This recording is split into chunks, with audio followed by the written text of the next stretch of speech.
चलिए, तो प्राचीन भारत के इतिहास में आगे की कड़ी हम देखते हैं। और कल तक हमने क्या पढ़ लिया था कि ये ऋग वैदिक काल, उत्तर वैदिक काल और कौन सा महाजनपद काल, तीनों का तुलनात्मक अध्ययन कर रहे हैं। तीनों का तुलनात्मक अध्ययन कर रहे हैं। और इसके पहले हमने देख लिया कौन सा, राजनीतिक। और राजनीतिक के हमारे को क्या पता है, मापदंड। और मापदंड में ये है पूरा, ऐसे ही है ना, ये पूरे मापदंड है। इन्हीं मापदंडों पर हम उसको लिखते जाते हैं। जैसे कि पहला नंबर क्या था, क्षेत्र विस्तार ऋग वैदिक काल में यमुना नदी तक, उत्तर वैदिक काल में गंडक नदी तक, और महाजनपद काल में तीस्ता नदी तक। अब राज्य की जो इकाई है यहाँ पर बनती है जन, क्या रहती है, तो यहाँ पर जाकर क्या हो जाता है, जन बड़ा होके क्या हो जाता है भाई, जनपद। और जनपद और बड़ा हो गया तो इसलिए नाम क्या पड़ा, महाजनपद। और कितने महाजनपद बनाते हो, इन 16 महाजनपदों में सबसे ज्यादा कौन उत्थान होगा, मगध का। और मगध जो है सबसे ज्यादा उत्थान होने का कारण किसका, मगध का। यहां पर होगा मगध, पाटलिपुत्र बोलते हैं ना, है यही। यहां पर जाकर के मगध का क्या होने वाला है, उत्थान। जिसकी उत्थान होने का कारण उसकी राजधानी राजगृह, उसकी राजधानी क्या थी, राजगृह। कितनी पहाड़ियों से घिरी है, 5 पहाड़ी से घिरी, तो कोई आक्रमण नहीं कर पाएगा। और पाटलिपुत्र, सॉरी राजगृह, और फिर अगले नंबर की राजधानी पाटलिपुत्र। कौन सी, पाटलिपुत्र, जो 5 नदियों से घिरी उपजाऊ भूमि का क्षेत्र है। और एक प्रकार से स्थलीय भू सामरिक क्षेत्र बनाती है, स्थलीय नहीं सॉरी जलीय भू सामरिक क्षेत्र, मतलब उस पर कोई आक्रमण नहीं कर पाएगा क्योंकि नदी में क्या आ जाएगी, बाढ़, ऐसा। इसलिए मगध का क्या होने वाला है, उत्थान होगा। आगे बढ़ते हैं। तो राजनीतिक वाला हम देख चुके हैं। उसके पूरे क्या याद रखना है, केवल पैरामीटर याद रखना है। राजनीतिक के बाद दूसरा नंबर कौन सा है, सामाजिक, ठीक है।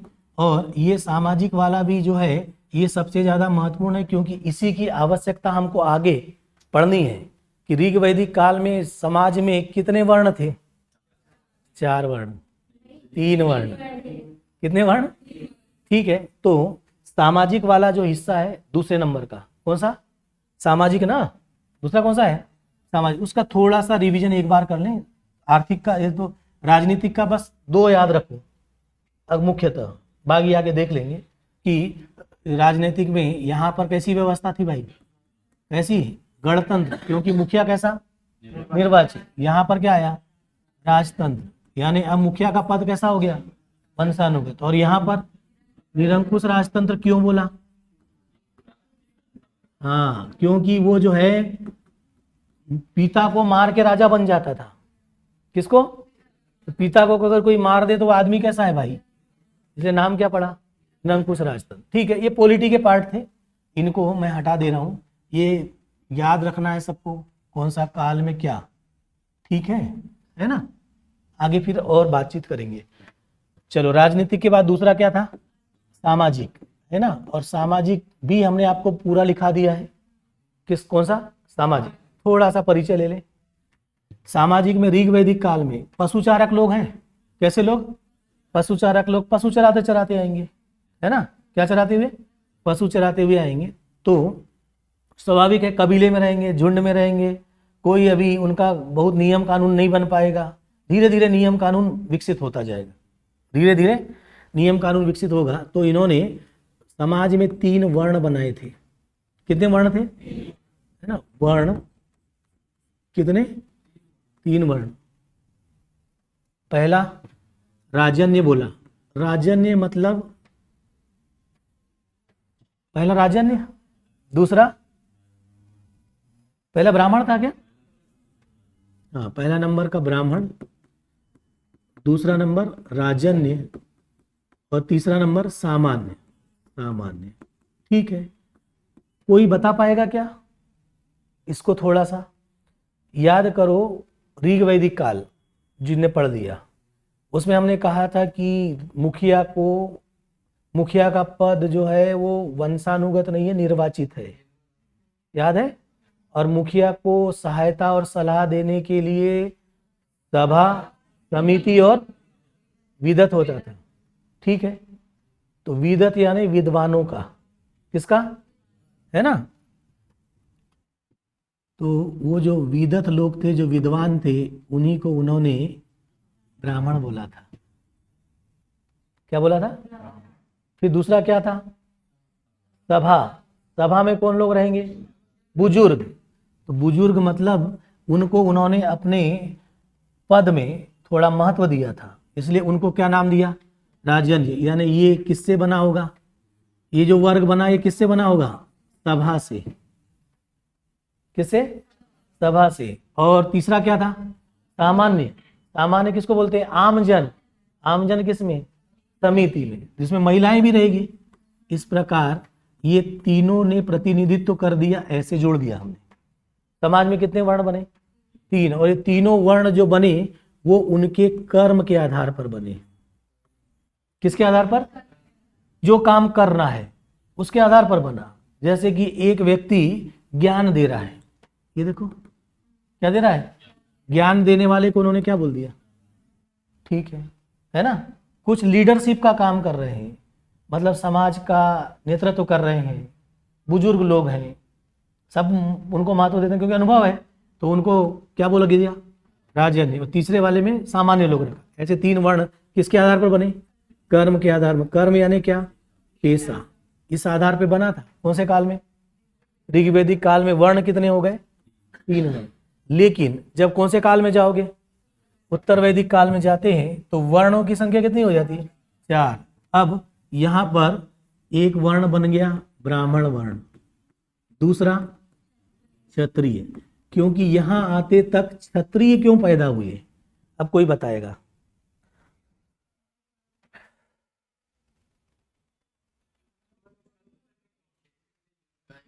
हाँ, अभी इसके पहले गाय के लिए युद्ध हो रहा था, लेकिन अब युद्ध किसके लिए होने लगा? जमीन के लिए होने लगा। क्षेत्र को जीतने वाला क्षत्रिय। क्योंकि युद्ध किसके लिए होने वाला है उत्तर वैदिक काल में? क्षेत्र के लिए। और क्षेत्र को जीतने वाला क्या कहलाएगा? क्षत्रिय कहलाएगा। इसलिए एक वर्ण बन गया कौन सा? क्षत्रिय। ठीक है। फिर तीसरा क्या आया? वैश्य।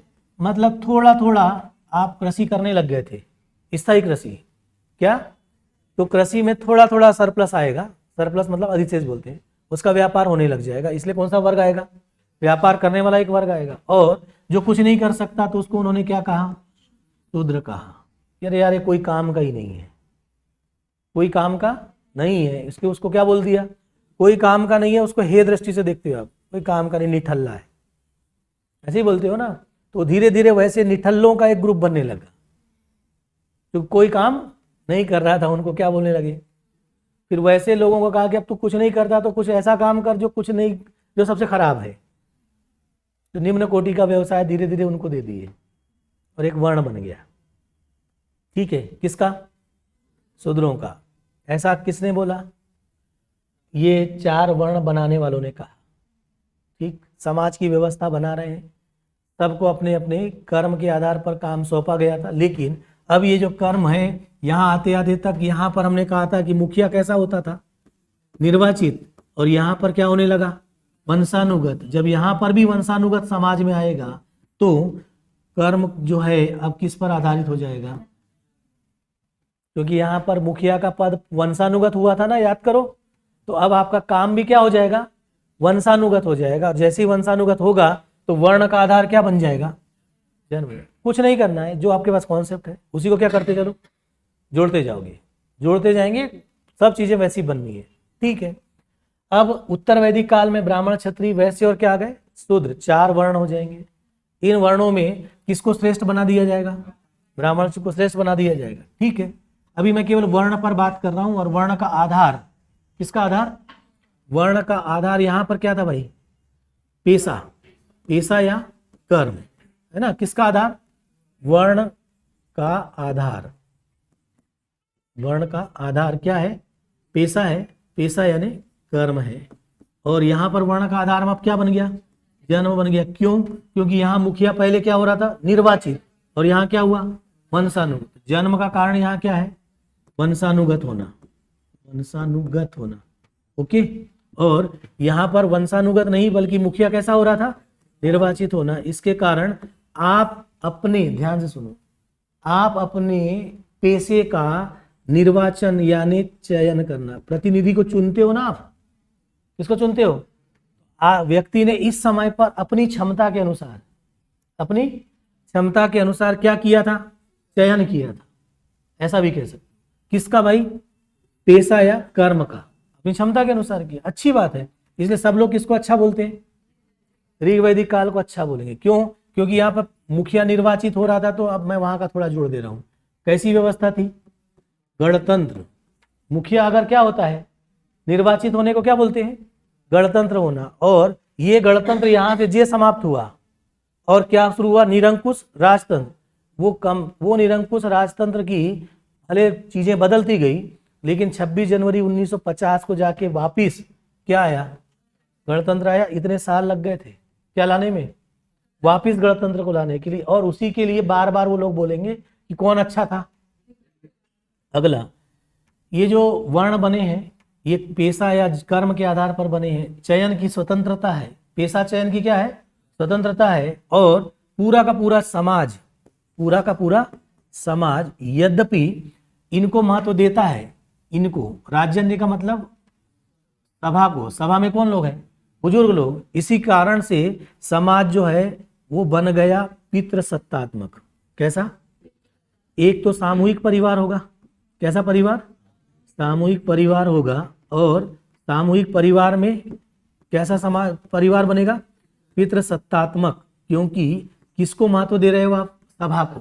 सभा में कैसे लोग हैं? बुजुर्ग लोग, उनको महत्व मिला है। ठीक है, तो पितृसत्तात्मक परिवार होगा, सामूहिक। लेकिन एक बड़ी अच्छी चीज थी कि यहाँ पर समानता का अधिकार था। यानी परिवार में जितने लोग हैं, किसमें? अरे सॉरी, बात ये परिवार की बात है ना। किसकी बात? परिवार की। परिवार में ये चीज होगी, परिवार सामूहिक रहेगा लेकिन पितृसत्तात्मक होगा। मतलब पिता क्या होगा? मुखिया होगा। कौन? पिता मुखिया होगा। लेकिन उस परिवार की एक सबसे अच्छी खासियत होगी कि सबके साथ समान व्यवहार किया जाएगा। जो यहां से टूटेगा, समानता का अधिकार, यानी परिवार में सभी को समान अधिकार है, यानी महिलाओं को भी समान अधिकार है। किसको? इसी समानता के अधिकार जो यहां से टूट करके समानता किसमें कन्वर्ट होने वाली है? असमानता में। किसमें?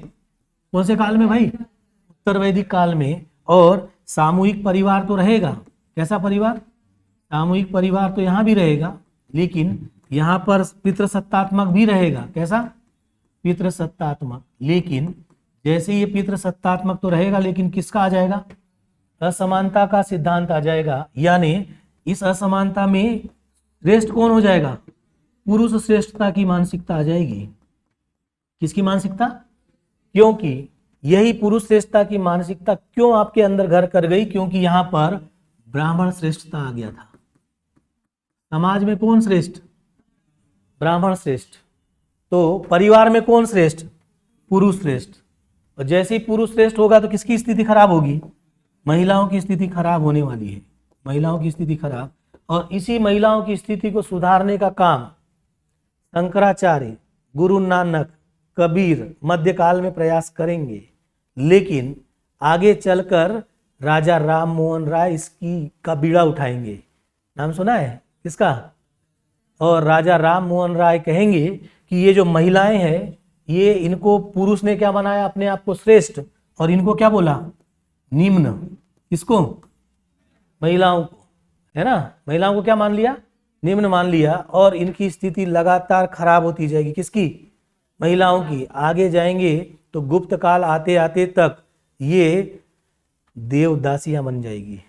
नाम सुना है कभी? किसकी दासी बना देंगे? देवदासी। किसको? महिलाओं को। और आगे जाओगे तो महिलाओं की कोई कीमत नहीं बचेगी। एक पुरुष 50 महिलाओं से शादी करेगा। ये क्या नाटक है यार? एक पुरुष क्या कर रहा है? 50 महिलाओं से शादी कर रहा है। मतलब राजा कितनी महिलाओं से शादी करेगा? 50 नहीं, 100 जो मर्जी आए कर लेगा। क्योंकि कौन श्रेष्ठ है? पुरुष श्रेष्ठ है।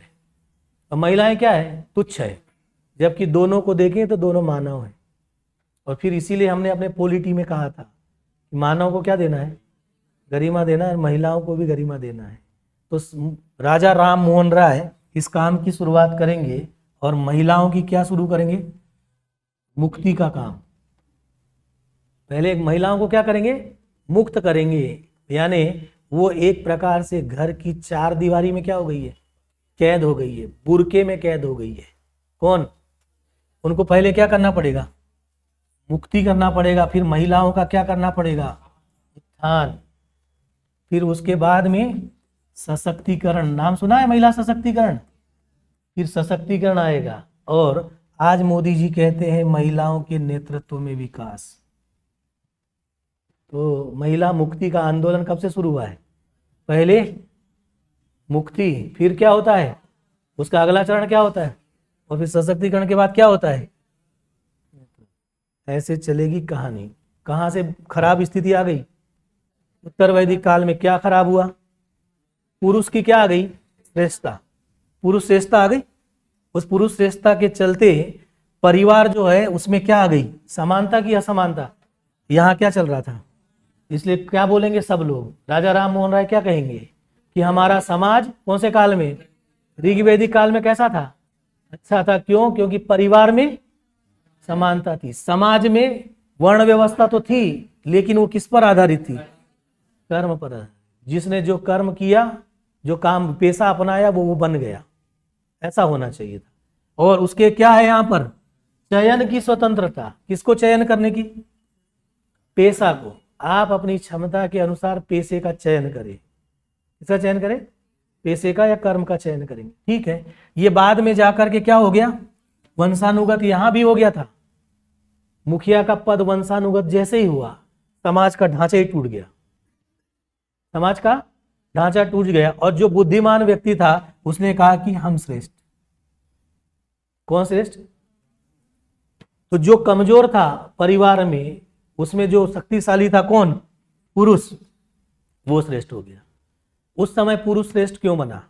क्योंकि जैविक रूप से, जैविक समझते हो, बायोलॉजिकल रूप से पुरुष के शरीर कठोर होता है, देखो, और महिलाओं का शरीर मुलायम, ठीक है ना। ये कौन सा है, बायोलॉजिकल एस्पेक्ट है कि नहीं। पुरुष क्या है, कठोर, या शरीर से कैसा है, बलशाली। भोजन जुटाने जाना है तो पुरुष घर से जाएगा शिकार करने, क्योंकि उसको जंगली जानवरों से लड़ना है। किससे लड़ना है? और महिला को बोला कि तुम घर में रहना, क्योंकि तुम कमजोर हो, कि तुम जंगली जानवरों का क्या नहीं कर पाओगी, शिकार नहीं कर पाओगी। उनको घर की चार दीवारी में रखा। और पुरुष कहाँ गया?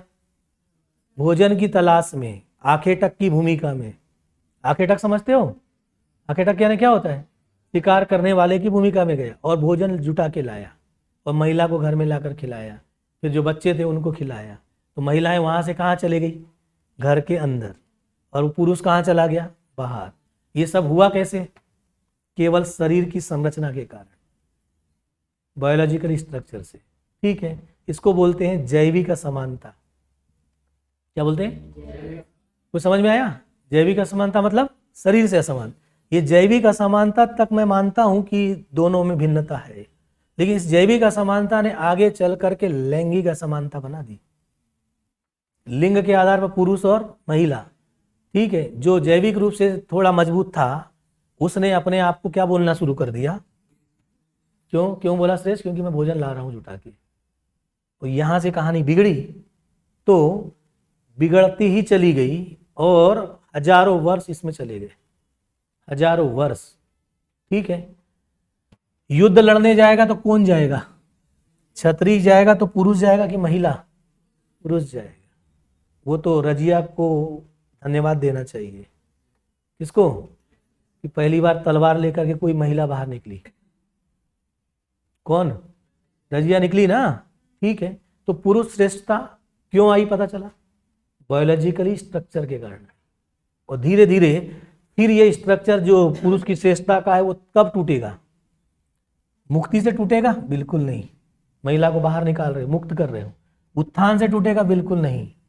इससे टूटेगा, सशक्तिकरण से। का मतलब जब महिला खुद क्या करने लगेगी, पैसा कमाने लग जाएगी, तब तो पुरुष उसको महत्व देगा ना, तब तक नहीं देने वाला। तो आपको क्या करना पड़ेगा? महिलाओं का सशक्तिकरण कैसा? आर्थिक। जब वो पैसा कमाने लगेगी तब स्वयं का क्या लेगी, निर्णय लेगी। और जब स्वयं का निर्णय लेगी तो उसको क्या बोलते हैं? कुछ समझ आ रहा है? थोड़ा थोड़ा ऐसे निबंध लिखते हैं। निबंध लिखने के लिए एक ऐतिहासिक एस्पेक्ट भी होता है। उसकी शुरुआत यहाँ से होगी और मैं कहाँ पहुँच गया हूँ, देख रहे हो आप, और तब जाकर के महिला सशक्तिकरण के निबंध की पृष्ठभूमि बनेगी। ठीक है, इसलिए निबंध कई लोगों को मैं देखता हूँ, कभी हम लोग मेंस लिखने जाते थे तो वो निबंध की बुक ला लेते थे और वो बुक ही पढ़ते रहते थे। मैं सोचता था कि ये बेवकूफ़ी क्या चल रही है यार। निबंध आप हो, आपके विचार है जो आप उस मुद्दे पर रखते हो, वो निबंध है। किसी का बना बुनाया पुस्तकी भाषा का निबंध पे नंबर नहीं आते। निबंध आपको लिखना पहले दिन से शुरू करना पड़ता है, थोड़ा थोड़ा। कुछ टॉपिक्स पर निबंध लिखने के लिए आप थोड़ा कटिंग भी रखते हैं, या जो जो विचार आपको रात में सोते समय आते हैं किसी मुद्दे विशेष पर, उसको आने दीजिए पहले, क्योंकि विचार एक श्रृंखला में आते हैं। और जैसे ही वो आते हैं जल्दी से उठ करके 15 मिनट 10 मिनट दे करके उसको अपने निबंध वाली कॉपी में लिख लीजिए। वो आपके मौलिक विचार है, वही जानना चाहते हो। किसी टॉपिक विशेष पर निबंध लिखेंगे, सबका निबंध डिफरेंट होता है, होना ही चाहिए। अगर 5 लोगों के निबंध एक जैसे मिल गए तो समझ जाता है कि कहीं से रट के आया है, कोई बुक से पढ़ के आया है, कोचिंग से आया है। निबंध ऐसा नहीं होता। निबंध आपके मौलिक विचार है उस मुद्दे विशेष पर, आप कैसा सोचते हो, मेरा सोचने का नजरिया ऐसा है। ठीक है, समझ गए हो? कौन सा एरिया चल रहा था हमारा? हम तो बात कर रहे हैं अभी सामाजिक की। सामाजिक में यहाँ पर परिवार की स्थिति में बहुत अच्छा है, समानता है। यही कहाँ पर आ गई? पुरुष श्रेष्ठता किसमें आ गई? असमानता में। और पुरुष श्रेष्ठता के कारण महिलाओं की स्थिति क्या हो गई? निम्न। यहाँ किसकी स्थिति निम्न हो गई?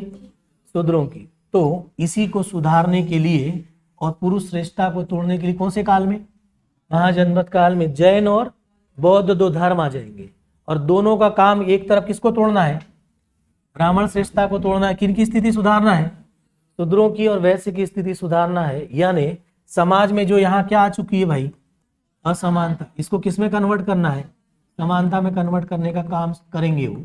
वही यहाँ पर भी खराबी आ गई है किसमें? परिवार में। परिवार है ना ये, तो कौन सा? परिवार की स्थिति है। परिवार के स्तर पर जो क्या आ चुकी है? असमानता। इसको यहाँ पर फिर से वो किस में लाने की कोशिश करेंगे? समानता। ये किस में काम हुआ? महाजनपद काल में। महाजनपद काल को अच्छी दृष्टि से देखना है। उसका एक कारण यह है कि महाजनपद काल में बहुत सारे बदलाव मिलेंगे। एक, इस उत्तर वैदिक काल में 3 वेद लिखे गए, यजुर्वेद, सामवेद और अथर्ववेद। ठीक इन वेदों के यानी धर्म के जो ग्रंथ हैं, जिनको ब्राह्मण ग्रंथ बोलते हैं, कौन सा? हिंदू ग्रंथ नहीं। कौन सा? अभी मैं ब्राह्मण धर्म ही बोलूंगा, हिंदू धर्म आया ही नहीं अभी। अभी हिंदू धर्म तो 10वीं शताब्दी में आएगा, तब तक हम कौन सा धर्म बोलेंगे? ब्राह्मण धर्म बोलेंगे। तो ब्राह्मण धर्म के विरोध में यहाँ 2 धर्म पैदा होंगे, जैन और बौद्ध। और वो दोनों धर्म के साथ साथ एक और अच्छी चीज होने वाली है इस समय पर, उपनिषद का चिंतन आएगा। किसका? उपनिषद। ठीक है, कभी नाम सुना होगा षट दर्शन का? सांख्य, योग, न्याय, वैशेषिक, मीमांसा, वेदांत, सुना है ना नाम? कौन से दर्शन? षट दर्शन। दर्शन बोला मैंने, धर्म और दर्शन में काफी अंतर है, अभी मैं उसके जस्ट बाद वाले में आने वाला हूं। ठीक है, इधर की पृष्ठभूमि किसकी थी? सामाजिक की है ना, सामाजिक की है। चलिए, तो अब अगला नंबर जल्दी से पहले इसको लिख लें, आर्थिक वाला। और ये सामाजिक वाले को जितनी बार पढ़ोगे उतना आगे का पूरा काम मजबूत होगा। किसको? सामाजिक वाला। कल मैंने सामाजिक का एक क्वेश्चन लिखने दिया था आप लोगों को, है ना, बोला था कि आप लिखिए मन से। मैं आखिरी में आपको बताऊंगा फिनिशिंग टच में उस आंसर को कैसे लिखते हैं। अभी आपने लिखा है, अभी देखिए आपके आंसर में बहुत कमी होगी। जब आगे चर्चा करते जाएंगे तो उसी आंसर को फिर एक बार और लिखना, और आगे लिखना, और अच्छा लिखोगे आप। और जिसको जितने बार अच्छे से लिख लोगे वो निबंध की क्या बन जाएगी? पृष्ठभूमि। किसकी? निबंध की। खुद से देखना है, खुद से सोचना है। चलो, अगला नंबर कौन सा? आर्थिक। ओके, आर्थिक का पैरामीटर बता चुका हूं। किसका? पहला नंबर पशुपालन। पहला काम वो चरवाहे लोग हैं ना, कौन से लोग हैं? चरवाहे लोग। कौन से काल में रहेंगे? हाँ, ऋग्वैदिक काल में ना।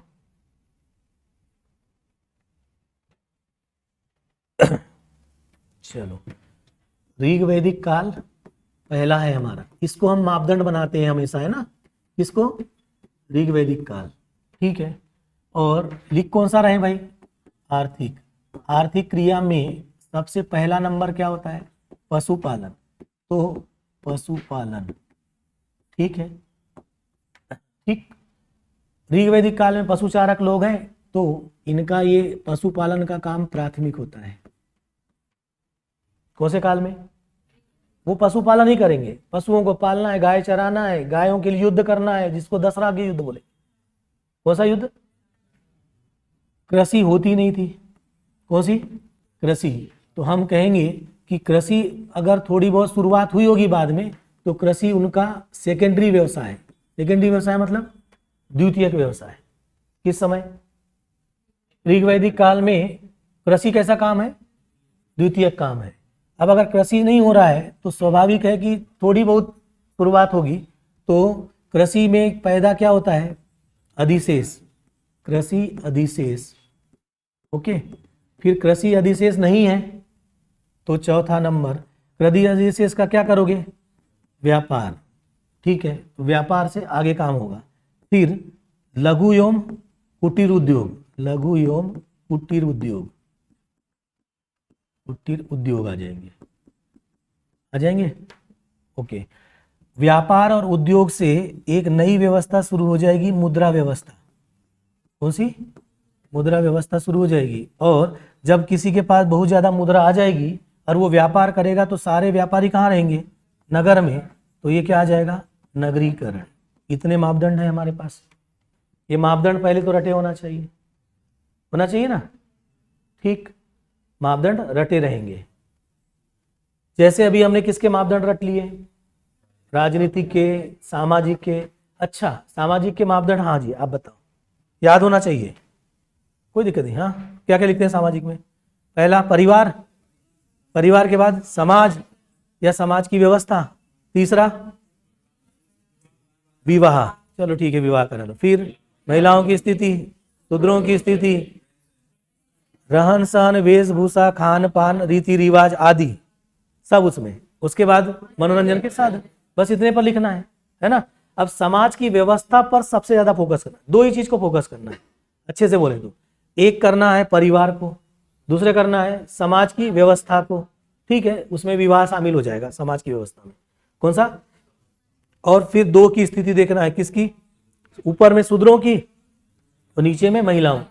शूद्रों की स्थिति देखोगे समाज के भीतर, महिलाओं की स्थिति देखोगे परिवार के भीतर, दोनों जगह श्रेष्ठता है। कैसे आई, पता चल गया, चला है कि नहीं, ठीक है। चलो, ये इतने मापदंड पर।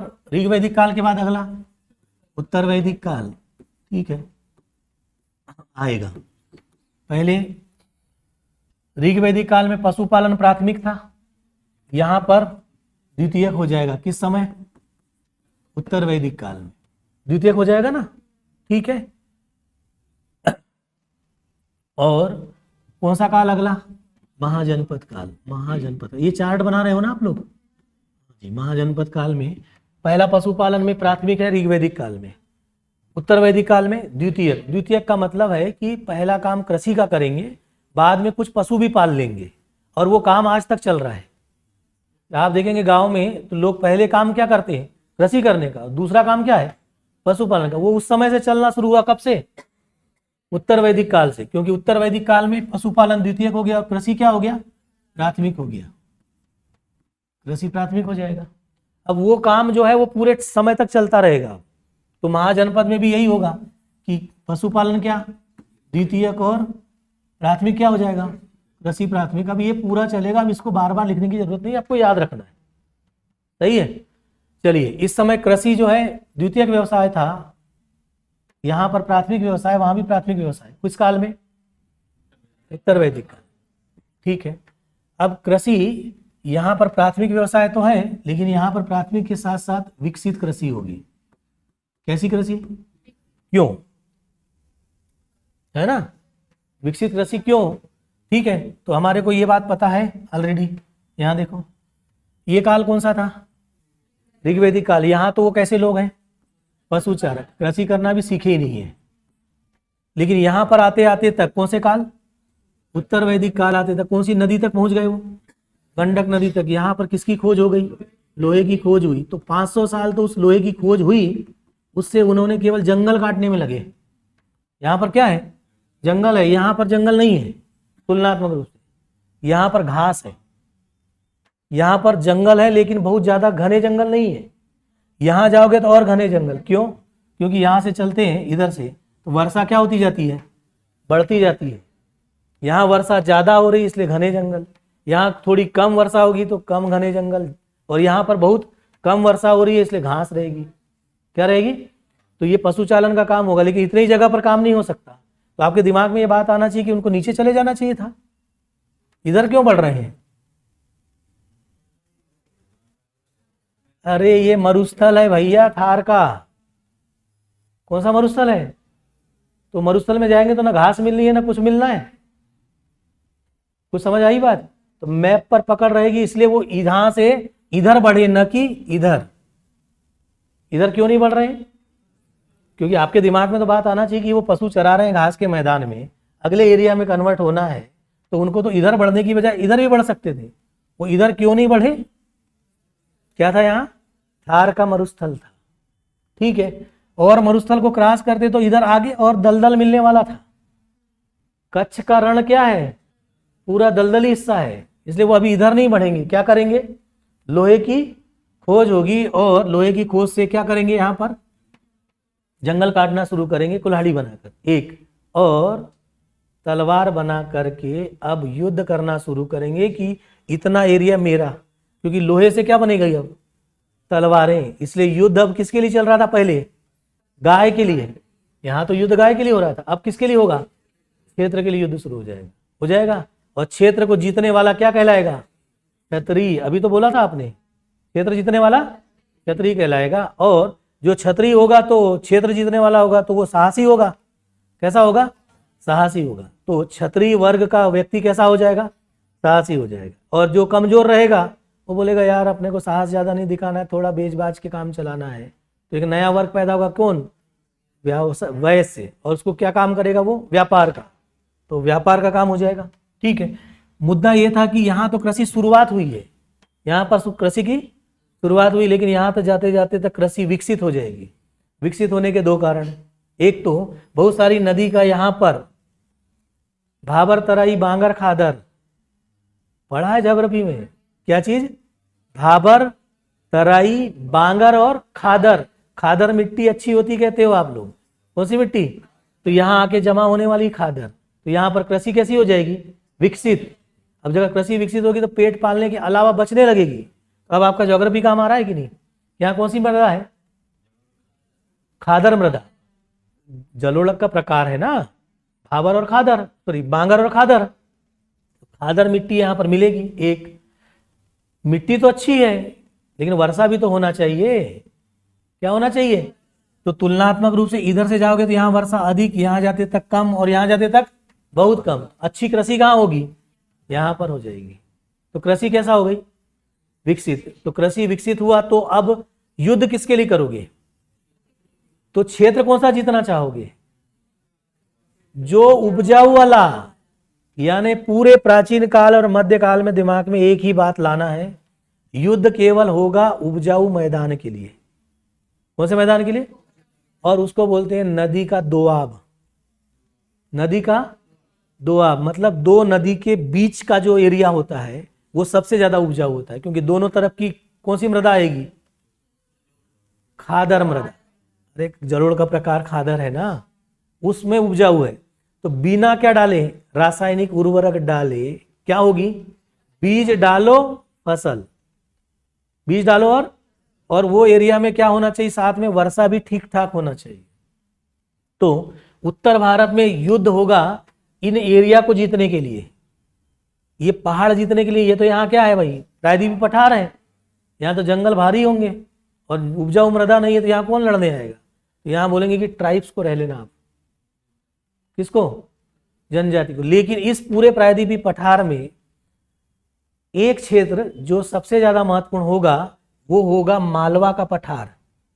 कौन सा पठार? और उसी मालवा के पठार में 16 महाजनपद में अवंती होगा। 16 जनपद में होगा। यानी पूरे इस भारत में 2 जगह उपजाऊ क्षेत्र है। कितनी जगह? 2 जगह उपजाऊ क्षेत्र है। पहला उपजाऊ क्षेत्र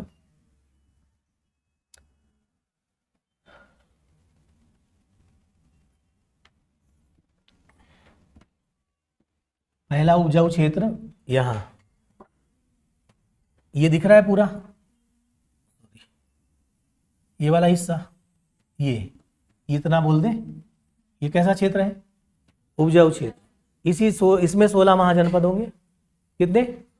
उसमें 16 महाजनपद में एक महाजनपद मगध, जिसका क्या होना है? उत्थान होने का पहला कारण वो तो मैंने पहले बता दिया। अभी जो बता रहे हैं, उपजाऊ भूमि। कैसी भूमि है? कौन सी मृदा है?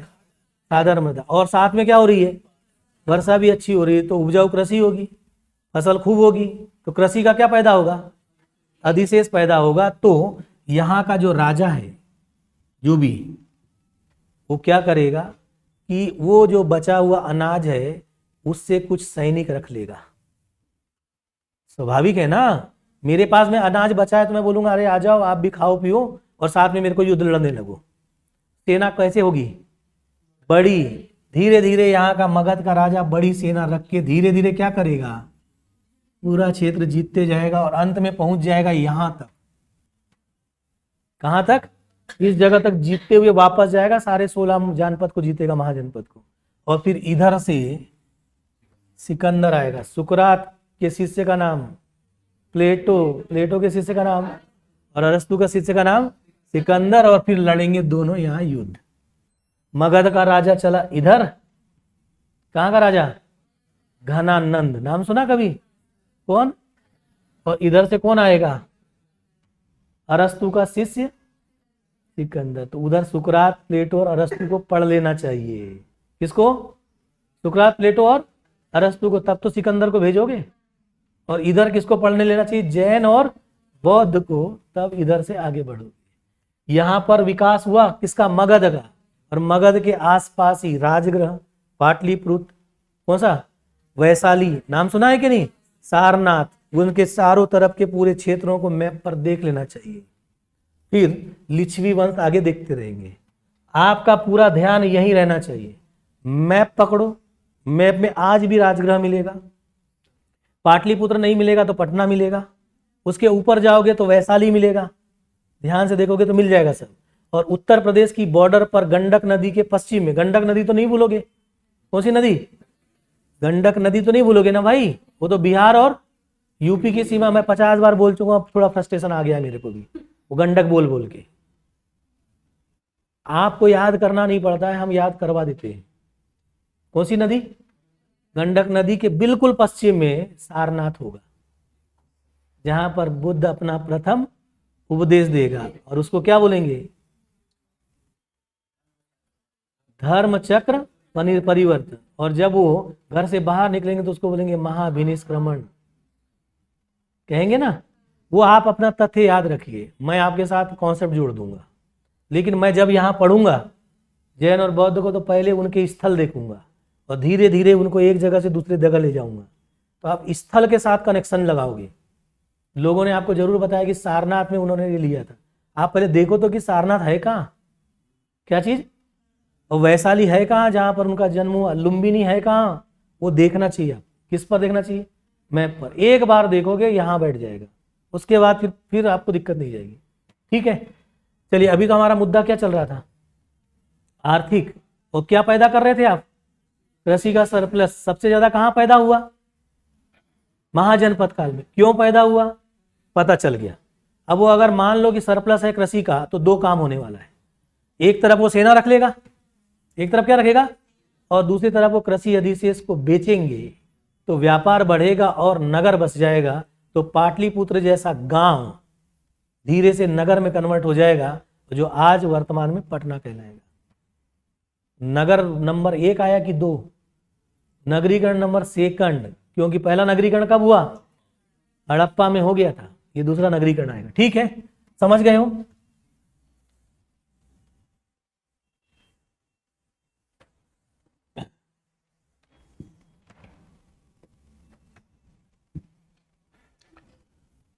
चलिए तो जल्दी जल्दी लिख लें। अब सब कहानी थोड़ी थोड़ी समझ में आ गई। चलिए, कृषि यहाँ पर क्या था भाई? ऋग्वैदिक काल में द्वितीयक था। उत्तर वैदिक काल में कृषि क्या हो गया? प्राथमिक, है ना, जल्दी से हो जाएगा। कृषि प्राथमिक, और ये वाला कैसा हो जाएगा? सेकेंडरी। अब मैं प्राथमिक को ऐसे लिख दूंगा, चलेगा क्या? है ना, यहाँ पर ये कृषि कैसा है? सेकेंडरी, सॉरी पशुपालन सेकेंडरी, और ये फर्स्ट। लेकिन कृषि कैसी हुई है? विकसित होगी। तो कृषि का क्या पैदा होगा? अधिशेष। कृषि अधिशेष आ जाएगा। यहाँ पर रहेगा क्या? नहीं रहेगा। यहाँ पर भी उतना नहीं आया, थोड़ा लिख दूं मैं। कैसा अधिशेष है? थोड़ा समझते हो ना? हाँ जी। और यहाँ पर कृषि का क्या हो जाएगा? अधिशेष अधिक हो जाएगा। हो जाएगा। चलो, व्यापार। अभी यहाँ पर निष्क और शतमान, निष्क और शतनाम है, शतमान है। शतमान यानी 100 गाय, क्योंकि यहाँ बेचने के लिए, देने के लिए क्या है आपके पास? गाय है। ठीक है, यहाँ धीरे धीरे जेवरात आने शुरू हो जाएंगे। क्या चीज? जेवरात। क्योंकि जब पहली बार हम सिंधु घाटी सभ्यता पढ़ते हैं, कौन सी? सिंधु घाटी सभ्यता के पहले जो है प्रागैतिहासिक काल होता है। कौन सा काल? जिसका कोई इतिहास लिखा नहीं गया उसको क्या बोलते हैं? प्रागैतिहासिक काल। जिसका कोई इतिहास लिखा नहीं गया उसको क्या बोलते हैं? प्रागैतिहासिक। जब इतिहास लिखा गया लेकिन पढ़ा नहीं गया उसको बोलते हैं अर्ध ऐतिहासिक। और जो लिखा गया और पढ़ भी लिया तो उसको ऐतिहासिक कहते हैं। तो अर्ध ऐतिहासिक सिंधु घाटी सभ्यता थी, लेकिन उसके पहले ताम्र पाषाण काल था। कौन सा? प्रागैतिहासिक काल में। तो पहली खोजी गई धातु कौन सी है? तांबा। उसके बाद दूसरी, केमिस्ट्री वाला कोई? कांसा नहीं है, कांसा तीसरी है। कांसा बनता है कापर और टीन को मिलाने से। तो पहले टीन आया होगा तब तो कांसा आएगा। पहली खोजी गई धातु तांबा, दूसरी खोजी गई टीन, और फिर दोनों को मिलाओगे तो कांसा। और लोहा चौथा नंबर कौन से काल में? उत्तर वैदिक काल में लोहे की खोज हुई है। तो ऐसे नहीं कि सबसे पहले खोजी गई धातु तो लोहा लिख दिया। पहली खोजी गई धातु कौन सी है? तांबा, दूसरा टीन, तीसरा कांसा। दोनों को मिलाकर कापर और टीन को मिलाएंगे तो क्या बनेगा? कांसा बनेगा। चौथा लोहा कब आया? उत्तर वैदिक काल में। और प्रागैतिहासिक काल में तांबा। प्रागैतिहासिक काल में सिंधु घाटी सभ्यता में कांसा। तब तो उसको कांस्य युगीन बोलते हैं। अरे कुछ नहीं, जोड़ो बस। क्या करते जाओगे? अब तो कांस्य युगीन बोल रहे हो ना। किसकी खोज हुई थी? कांसे की खोज हुई तब तो कांस्य युगीन बोला, नहीं तो कैसे बोल दोगे? सिंधु घाटी सभ्यता का परिचय कैसे देते हो? अर्ध ऐतिहासिक है। कैसी है? आगे कांस्य युगीन है, नगरीकृत है, प्राचीनतम है, और कार्बन 14 के आधार पर कालक्रम 2350 से 1750। ठीक है, बहुत ज्यादा सोचना नहीं है, इतना परिचय बहुत अच्छे से लिखेंगे। चलो, अभी तो हमारा एक काम हो गया। व्यापार में निष्क शतमान जेवरात, है ना। पहले तांबे के, किसके? तांबा आदि, फिर चांदी आ जाएगी। धीरे धीरे करके आगे बढ़ेंगे तो इधर और जेवरात बढ़ते जाएंगे। ये जो जेवरात है ये आपके आगे चल करके मुद्रा के रूप में कन्वर्ट होने वाले हैं। किसमें? मुद्रा के रूप में। ठीक है, उनके सिक्के बनाना शुरू कर दोगे फिर, है ना। तो यहाँ मुद्रा व्यवस्था आएगी ना। चलो, लघु एवं कुटीर उद्योग अभी विकसित नहीं है तो क्रॉस मार दूं, चलेगा। मुद्रा व्यवस्था की जगह पर वस्तु विनिमय होगा। क्या होगा भाई? अभी तो मुद्रा आई नहीं है, तो मैं अपना थोड़ा धन लेके, अपना सामान लेके जाऊंगा, सामने वाले को दे दूंगा, उसका ले लूंगा। उसको क्या बोलते हैं? वस्तु विनिमय। कब था? कौन से काल में? ऋग्वैदिक काल में वस्तु विनिमय आया, आ गया। और नगरीकरण अभी नहीं हुआ, नहीं हुआ। चलो, कौन से काल? उत्तर वैदिक काल में। व्यापार होगा, यहां तक पहुंच गए थे। लघु एवं कुटीर उद्योग का विकास प्रारंभ हो गया, मतलब अब उद्योग, थोड़े थोड़े कुटीर उद्योग विकसित होने शुरू होंगे। लेकिन यहां पर जाकर के क्या हो जाएंगे? वो विकसित हो जाएगा, हो जाएगा। व्यापार यहां पर जाकर के विकसित होना चाहिए। कैसा हो जाएगा? विकसित हो जाएगा। अब ध्यान से सुनते हैं एक और छोटी सी कहानी, क्योंकि आगे मुझे महाजनपद की पृष्ठभूमि बनानी है। सोचिए कि समाज में एक वर्ग है व्यापारी वर्ग। कौन सा वर्ग? व्यापारी वर्ग। ये वर्ग व्यापार कर रहा है। रहेगा कहाँ पर? इधर से आ जाएंगे, मुद्रा व्यवस्था भी आ जाएगी, मुद्रा व्यवस्था विकसित हो जाएगी, यानी अब मुद्रा का प्रचलन शुरू हो गया, वस्तु विनिमय समाप्त। और यहाँ पर क्या आ जाएगा, नगरीकरण। क्या आ गया, नगरीकरण। इस पर कुछ जनरल कॉन्सेप्ट पर बात कर लेंगे, ठीक है। खराब स्थिति कहाँ पर है, उत्तर वैदिक काल में, ऐसा भी कह सकते हो, शुरुआती दौर है। ये पूरा का पूरा हिस्सा एक तरफ, इस कहाँ चला गया, कृषि अधिशेष आएगा ना, यहाँ कृषि अधिशेष आया। इस कृषि के सरप्लस ने बहुत सारे काम किए थे, पता हो गया था आपको। एक क्या लाया था बताओ, सैनिक रखना आसान कर दिया, पता हो गया, क्योंकि खाद्यान्न बच रहा है, वो व्यक्ति क्या करेगा, सेना रख लेगा। सेना का आकार क्या होगा, बड़ा होता है, ठीक है। सैनिक रखेंगे। अब सैनिक किसको रखेंगे, 4 वर्ण है आपके पास, ब्राह्मण, क्षत्रिय, वैश्य और शूद्र। ब्राह्मण, क्षत्रिय, वैश्य और शूद्र, ठीक है। घनानंद तक लोग सेना में केवल क्षत्रिय लोगों को रखते थे। कब तक, याद रह जाएगा, किसके तक, घनानंद तक। चाणक्य आया, उसने कहा कि अगर हम केवल एक वर्ग पर सेना पर टिके रहेंगे, किस वर्ग पर, क्षत्रिय वर्ग पर, तो सेना का आकार बड़ा नहीं हो सकता। किसका, तो क्यों नहीं ऐसे लोगों को भी सेना में रखो, शूद्रों को, भले वो लड़ेंगे नहीं पर माल तो उठाएंगे, सामान भी तो उठाना है, सेना को लड़ने जाना है तो सब लेके चलते थे सामान भी, अब तो जाएंगे ना।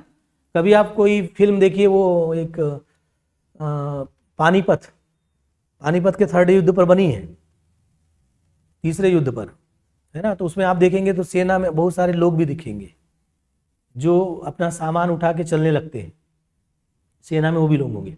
मध्य प्रदेश के राजवंश पढ़ेंगे तो मैं उनकी बहुत सारी कहानी बताऊंगा आपको कि वो सेना में उनका क्या रोल होता था, और वो वही लोग आगे चल करके भारत में जो माल उठाने वाले लोग थे, कौन से, माल उठाने। हेस्टिंग्स का नाम सुना कभी, वारेन हेस्टिंग्स नहीं, लॉर्ड हेस्टिंग्स है ना, जिनने पिंडारियों का दमन किया, ऐसा सुना होगा। किसका, वो पिंडारी लोग, जो आप उनको कभी ऐसा देख सकते हो, कुछ लोग उसको ऐसा समझ सकते हैं लेकिन वो ऐसा है नहीं एक्चुअली। कुछ लोग कबीले में अभी भी गाँव में 2-4 दिन के लिए आते हैं और फिर एक गांव छोड़ करके दूसरे गांव चले जाते हैं, वो बंजारे टाइप के लोग, मगर बंजारा ट्राइब्स है, इसलिए मैं उनका वर्गीकरण बहुत स्पेसिफिक जाएंगे तो बात होती है, ठीक है। गांव वाले उनको पेंडारी बोलते हैं। क्या बोलते हैं, वो असली में पिंडारी। कौन सा, पिंडारी लोग एक्चुअली लड़ाकू लोग होते हैं। वो पिंडारी लड़ाकू बने कैसे, पहले के राजा महाराजाओं के यहाँ पर जब युद्ध होता था तो युद्ध लड़ने के लिए जो युद्ध सामग्री से लेकर के घोड़े के लिए दाना, भूसा, घास और साजो सामान लेकर के जो लोग चलते थे, उन लोगों को पिंडारी कहते थे। क्या कहते थे, जब भारत के सभी राजा महाराजाओं को हरा करके अंग्रेजों ने अपना राज्य स्थापित कर लिया तो उनकी रोजी रोटी चल रही थी राजा महाराजा पर। अब राजा महाराजा हो गए चुपचाप, उनका शासन कौन करने लगे, तो ये जो लोग थे कौन, पिंडारी लोग, जो उनका क्या उठाते थे, युद्ध का सामान। इन लोगों का पेट ही नहीं चल रहा था, तब ये बन गए लुटेरे। क्या बन गए, क्योंकि उनके पास साजो सामान की तो कला थी और वो सिखाते विखाते भी रहते थे कुछ, तो वो पिंडारी लोग बहुत ज्यादा लड़ाकू भी थे। अब धीरे धीरे उन्होंने अब पेट पालने के लिए लड़ना सीख लिया। लड़ना सीखेंगे तब तो लूटना सीखेंगे ना, लड़ना सीखेंगे तभी तो लूटना सीखेंगे। वो पिंडारियों की कहानी है, किसकी, वो वहां निकल गई, फिर मैं बाद में कभी और बताऊंगा। मतलब हिस्ट्री को आपको सारी चीजों को क्या करना है, जोड़ते आना चाहिए। यहां पर तो अभी हमने क्या रखना शुरू किया भाई, किससे, कृषि अधिशेष से। ये कृषि अधिशेष बहुत सारा काम करने वाला है, इसी कृषि अधिशेष से आपका व्यापार होने वाला है। क्या होने वाला है, व्यापार होगा ना, इसको तो बेचना शुरू करोगे, बेचोगे तो एक तरफ लघु एवं कौन सा उद्योग, कुटीर उद्योग, लघु एवं कुटीर उद्योग बहुत ज्यादा तेज गति से बढ़ेगा। एक तरफ उद्योग भी बढ़ने लगा और एक तरफ क्या बढ़ने लगा, व्यापार। तो ये सारे लोग जो व्यापारी लोग हैं आज की डेट पर देखो कहाँ रहते हैं, सारे व्यापारी नगर में रहते हैं और किसान गांव में रहता है। किसान कहाँ रहता है? तो जहां पर ये व्यापार हो रहा था वहां पर क्या बस जाएगा? नगर बस जाएगा और नगरीकरण आएगा। ठीक है, अब ये नगरीकरण का फायदा ही न केवल जैन और बौद्ध ने उठाया, किसने? जैन और बौद्ध ने उठाया, बल्कि इस नगरीकरण का फायदा चंद्रगुप्त मौर्य ने भी उठाया और चाणक्य ने भी उठाया। ठीक है, चाणक्य और पहले तो जैन और बौद्ध की बात कर लूं। किसकी? जैन और बौद्ध ने इस नगरीकरण का कैसे फायदा उठाया? आप सोचो जरा आज की डेट पर, आज की डेट पर सोचना है, ठीक है ना? और इसी एरिया पे सोचिए, इसी एरिया पर नगरीकरण है, नगर है ना? कैसा है? नगर है। इस नगरीकरण में एक गांव का लड़का उठ करके नगर आया है, सही है? गांव का लड़का नगर आया है, अब उसके ऊपर परिवार का कोई दबाव नहीं है, वो चाय सुट्टा बार में बैठता है। कहाँ पर? सही कह रहा हूं, कोई दबाव है? तो नगरीकरण से सामाजिक दबाव क्या होता है? कम होता है। और क्या मौका मिलता है? स्वतंत्रता बढ़ती है। ऐसा उस समय भी हुआ। नगरीकरण से व्यापारी वर्ग ने ब्राह्मण श्रेष्ठता को चुनौती दे दी कि तुम होंगे ब्राह्मण, है ना? हमारे पास तो क्या आने लगा? पैसा। और मालूम है गांधी जी हंसे तो सब कुछ सही है, गांधी जी नहीं हंसेंगे तो क्या मतलब है फिर? कुछ समझ रहे हो ना? गांधी जी का हंसना, अरे गांधी जी का हंसने का मतलब जेब में पैसा है। गांधी जी नहीं हंस रहे हैं तो जेब में क्या नहीं है? पैसा नहीं है। ठीक है, तो व्यापारी वर्ग किसके दबाव से मुक्त हुआ? ब्राह्मण वर्ग के। और धीरे से समाज में क्या आ जाएगी? समानता। अभी आप तोड़ना चाह रहे थे ना, यहाँ क्या थी? ब्राह्मण श्रेष्ठता थी भाई। कौन से काल में? तो यहाँ टूटेगी और धीरे से क्या आएगी? समानता। किसने लाया?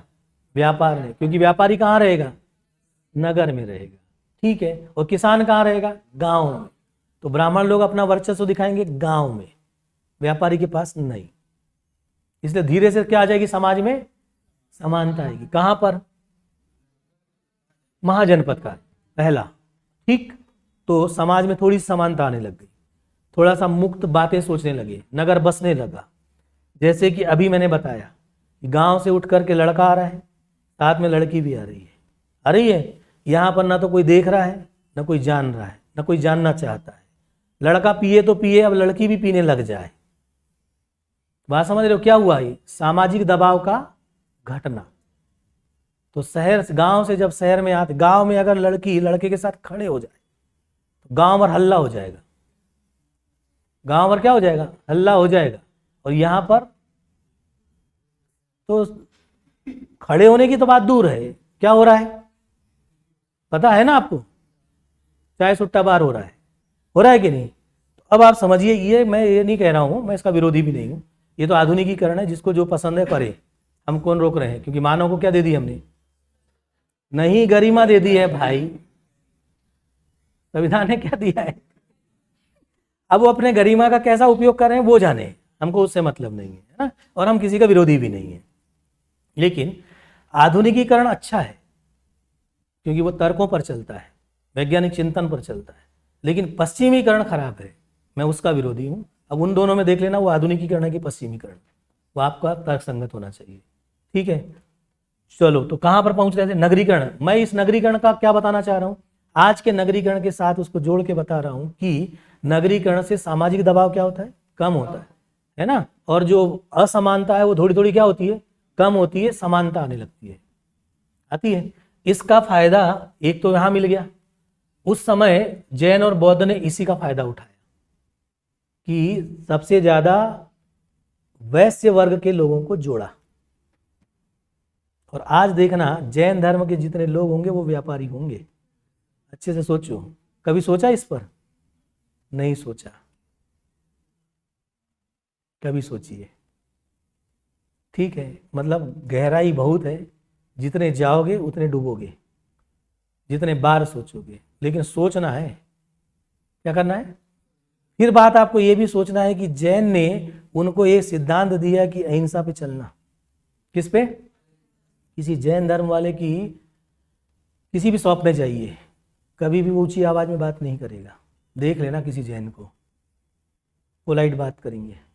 यानी व्यापारी वर्ग का व्यक्ति हमेशा पोलाइट बात करता है, क्योंकि वो ग्राहक को देवता मानता है, इसको, है ना। और कोई व्यापारी अगर रूढ़ तरीके से बात कर रहा है तो आप पता कर लेना वो जैन धर्म का या मतलब वैश्य वर्ग का, उस कम्युनिटी का व्यक्ति नहीं होगा।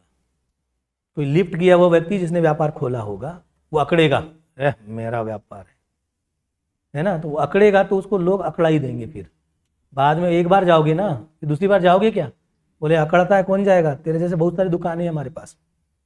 लेकिन जैन धर्म का भले सामान नहीं खरीदोगे तो भी वो कहेगा कि नमस्कार, अहिंसा का पालन करेगा, क्योंकि उसको मालूम है कि अहिंसा की नीति से ही व्यापार बढ़ने वाला है। क्या बढ़ेगा, कुछ समझ में आई बात। व्यापार की कला कहाँ से पता चली है, यहाँ से। ठीक है, तो जैन ने क्यों पकड़ा उनको, पता चल गया, चला, क्योंकि उनको समाज का एक ऐसा वर्ग चाहिए था जो तुलनात्मक रूप से शक्तिशाली हो। क्षत्रिय अकड़ रहे थे, क्षत्रिय क्या हो रहे थे, तो किसको पकड़ो, वैश्य को, जो पावरफुल है किस मामले में, पैसे के मामले में। पूरे अगर राजा महाराजाओं की कहानी देखूंगा ना, दिखाऊंगा जब राजाओं की, मध्य प्रदेश के राजवंश या भारत के राजवंश, तो उनकी पूरी अर्थव्यवस्था इन्हीं पे टिकी है, साहूकार और महाजनों पर। राजा की हालत खराब है, लेकिन महाजन और साहूकार की कभी नहीं, कि उनके पास क्या था, पैसा था। व्यापार ताकत बनाया उस समय भी। एक बात हो गई, इसका फायदा किसने उठा लिया, एक तरफ जैन और बौद्ध ने उठाया, इस वर्ग को जोड़ लिया और अपना विस्तार किया। किसका, अपना विस्तार करेंगे तो किसको चुनौती देना था उनको, ब्राह्मण श्रेष्ठता का, ब्राह्मण श्रेष्ठता को, ब्राह्मणों को नहीं, ब्राह्मणों की श्रेष्ठता मतलब उनकी सोच को। मानव से कोई बुराई नहीं है, जो हम क्या का पैदा कर रहे हैं, ऊंच और नीच बना रहे हैं, उसको तोड़ना था। ठीक है, इनको इन्होंने कैस किया। यही बात चाणक्य ने किया, क्योंकि उसी समय महाजनपद काल के बाद मौर्य काल आने वाला है। कौन सा, मौर्य काल। क्योंकि महाजनपद काल में हर्यक, शिशुनाग, नंद, नाम सुना है वंश का, हर्यक वंश, अभी हम सब पढ़ेंगे। हर्यक, शिशुनाग और नंद वंश। नंद वंश में घनानंद, कौन सा, घनानंद क्षत्रिय अकड़ रहा था।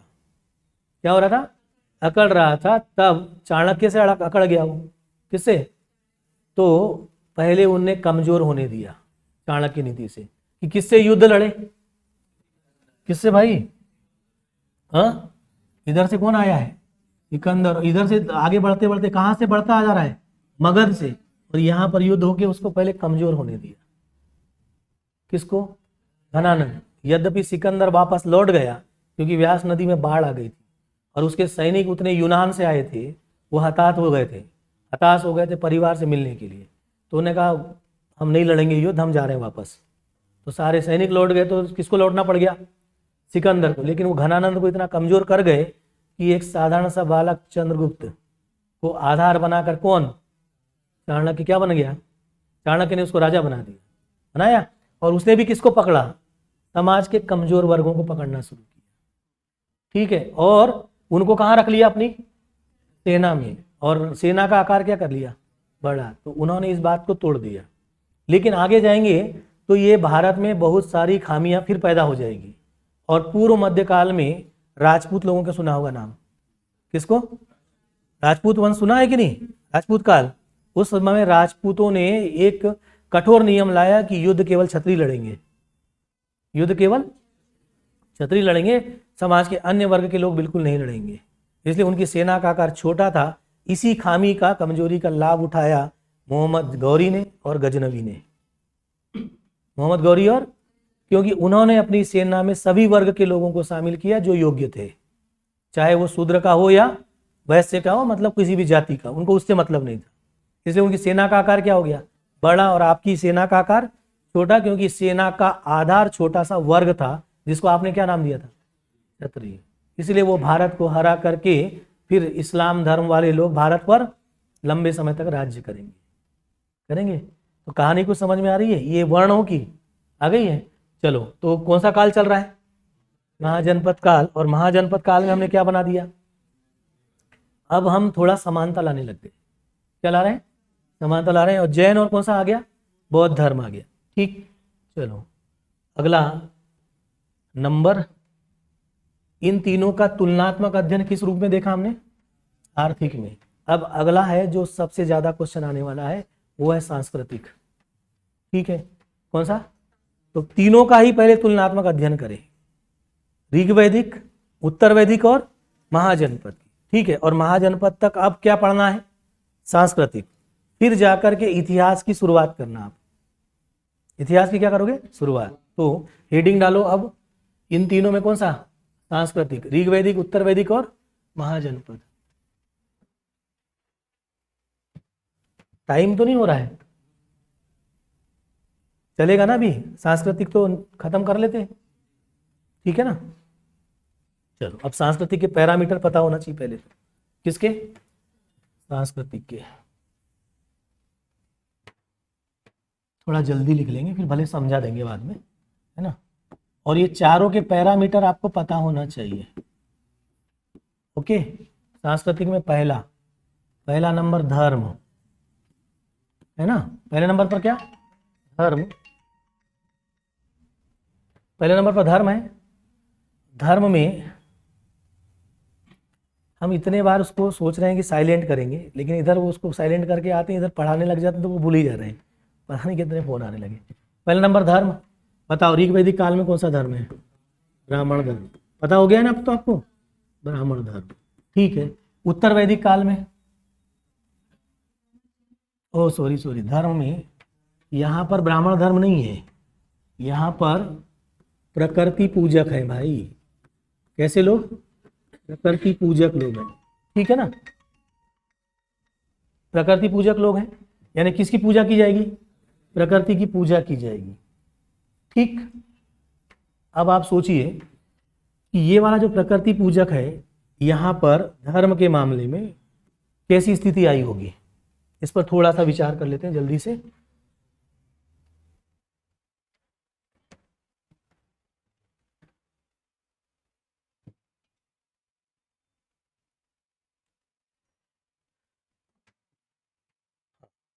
यहां देखो, सोचिए इधर से आने वाले कौन से लोग हैं?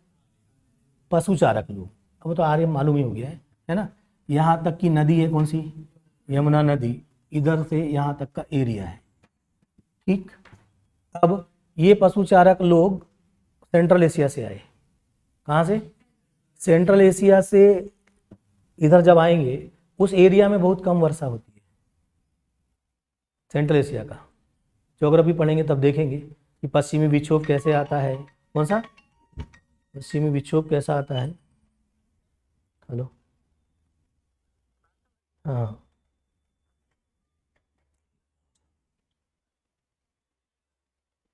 ठीक है। तो स्वाभाविक है कि वहाँ के लोगों ने बहुत ज़्यादा वर्षा से उनका परिचय नहीं था। जब वो यहाँ आए तो पहली बार उन्होंने वर्षा होते देखी। क्या होते? वर्षा होती। तो स्वाभाविक है कि मानव के बारे में सोचिए, जब वो पहली बार आया होगा और उसने वर्षा होते देखा, बहुत सारे घने वनों को देखा, है ना? तो वर्षा जब जब हो रही थी तो वो समझने लगे कि अरे वर्षा कराने में कोई ना कोई शक्ति का रोल है। किसका? तो उसने उसको देवता मानना शुरू कर दिया कि उसमें शक्ति है। ठीक है, फिर जंगलों को देखा, पृथ्वी को देखा, जल को देखा, वन को देखा, सब को देख करके पंच महाभूतों की उसने पूजा करना शुरू कर दी। पंच महाभूत का नाम सुना है? पृथ्वी, जल, अग्नि, वायु, उनको क्या बोलते हैं, है ना? और आकाश, उनकी पूजा करना शुरू किया। तो अलग अलग चीजों की पूजा कर रहा है, सब प्रकृति को देख के कर रहा है, सब प्रकृति को देख के कर रहा है। और इसी बात को पाश्चात्य जगत में पहली बार प्लेटो ने कहा कि ज्ञान की शुरुआत आश्चर्य से होती है। ज्ञान की शुरुआत जब मानव इस पृथ्वी पर आया होगा, तो यहाँ पर पृथ्वी पर प्रकृति की बहुत सारी चीज़ों को उसने देखा, और देखने के बाद वो आश्चर्य से भर गया। अरे पानी गिरता है, अरे इधर तो हवा चल रही है ना? क्या हो गया? वो आश्चर्य से भर गया। तब उसने उसके पीछे छुपे हुए रहस्य को खोजना शुरू किया कि आखिर पानी क्यों गिरता है, हवा क्यों चलती है, हवा क्यों चलती है। जब उसके पीछे के छुपे हुए रहस्य को जानना शुरू किया तब ज्ञान की शुरुआत हुई। किसकी शुरुआत हुई? तो ज्ञान की शुरुआत कैसे हुई है? आश्चर्य से। मानव को आश्चर्य तो हुआ होगा, पहली बार हुआ होगा कि नहीं? आप भी किसी जगह कभी जाते हो पंचमढ़ी में और बी फॉल पर जाते हो, कौन सा फॉल, या और कोई भी बहुत बड़े बड़े फॉल है वहां पर, है ना, बहुत ऊंचाई से हम क्या देखते हैं, झरने को गिरते देखते हैं। तो हमारे मन में भी बात आती है, और ये कैसे गिर रहा होगा, तो हम उसका रहस्य खोजना शुरू करते हैं, उसके पीछे की क्या रहस्य है आखिर। जैसे ही आप रहस्य खोजते हो तो क्या प्राप्त करते हो? ज्ञान। ज्ञान की शुरुआत रहस्य से। प्लेटो को पढ़ने वाले हैं। किसको? प्लेटो के बाद क्या आया? सुकरात। अरे इतना तो याद रखो, प्लेटो, सुकरात, अरस्तु और सिकंदर। प्लेटो, सुकरात, प्लेटो और अरस्तु। सुकरात के शिष्य का नाम प्लेटो था, लेकिन प्लेटो ज्यादा अच्छे तरीके से ज्ञान पर बता पाया। कौन? चलो अभी देखेंगे आगे, ठीक है। तो हम ये कहना चाह रहे थे कि शुरुआती दौर में अलग अलग चीजों को यानी पंच महाभूत को देखने के बाद जो ज्ञान प्राप्त हुआ, इसीलिए उसका नाम क्या पड़ेगा कि प्रकृति की पूजा करने वाले लोग हैं ये। कैसी? प्रकृति की पूजा करने वाले हैं, और प्रकृति की पूजा करने के लिए इस कारण ही ऋग वैदिक काल के लोगों को क्या बोलते हैं। और इनसे बेहतर प्रकृति को कौन समझेगा, आप बताओ, क्योंकि इनको अपने पशुओं को जंगलों में ही चराना है। किनको? पशुचारकों को ना, तो वो तो प्रकृति पर पूरे बेस्ड रहेंगे, लेकिन प्रकृति के बहुत सारे तत्व हैं, इसलिए सबकी अलग अलग समय पर से पूजा करेंगे, इसलिए बहुत सारे देवता हो जाएंगे। तो क्या आ जाएगा? बहुदेववाद आ जाएगा। आएगा ना, क्या चीज? बहुदेववाद आ जाएगा। तो धर्म के मामले में क्या आया? प्रकृति पूजक और बहुदेववाद। किस काल में? ऋग वैदिक काल में। ठीक है, समझ गए ना। अगला नंबर का काल कौन सा? उत्तर वैदिक काल में ब्राह्मण श्रेष्ठता आ जाएगी। ऋग वेद के अलावा यहाँ पर एक ग्रंथ लिख देंगे, धर्म के अलावा साहित्य पहले ले लेता हूँ, चलेगा ना? क्या भाई? साहित्य। साहित्य में क्या लिखा गया बताओ? ऋग्वेद। मतलब सांस्कृतिक का दूसरा बिंदु क्या है? धर्म के बाद में साहित्य। साहित्य में क्या लिख दिया? ऋग्वेद। थोड़ा जल्दी जल्दी ये पॉइंटों को लिख लो वाला जरा, फिर अब समझा देंगे, है ना।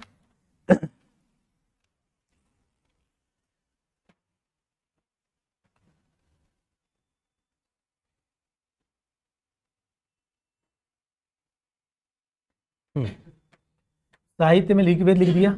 अब प्रकृति पूजक लोग हैं। कैसे प्रकृति पूजक हैं? तो देवता बहुत सारे आ गए। क्या लोग? देवता लोग बहुत सारे हैं। कुछ देवियों की भी चर्चा हो जाएगी, तो वहाँ बगल में देवियों लिख लेना ना, मैं बाद में देवियों के नाम बता दूंगा, है ना। ठीक है, रात्रि की देवी होगी तो उसको अदिति बोल देंगे। क्या बोल देंगे? ठीक। अभी वो जो भी नामकरण रखेंगे वो किसके नाम पर रखेंगे? प्रकृति के नाम पर रखेंगे। देवताओं के नाम, देवियों के नाम। ठीक है, तो धर्म के मामले में ये सब चीजें आ जाएगी। साहित्य के मामले में क्या लिख दिया? ऋग्वेद लिख दिया। अब तीसरा नंबर, धर्म का उद्देश्य, यहां लिख लो। धर्म का उद्देश्य, यहां पर ये जो पूजा वूजा क्यों कर रहे हैं, क्यों पूजा करना चाह रहे हैं, है ना। इनका उद्देश्य लौकिक सुख प्राप्त करना था। क्या प्राप्त करना? लौकिक सुख प्राप्त करना। लौकिक मतलब आम जन को। किसको? आम जन को जो सुख प्राप्त हो उसको लौकिक सुख बोलते हैं। यानी ध्यान से देखो, इनका कभी उद्देश्य मोक्ष प्राप्ति नहीं रहा। इनका ऋग वैदिक काल के जो लोग हैं, क्योंकि समाज में कितने वर्ग थे, कितने वर्ण थे? 3।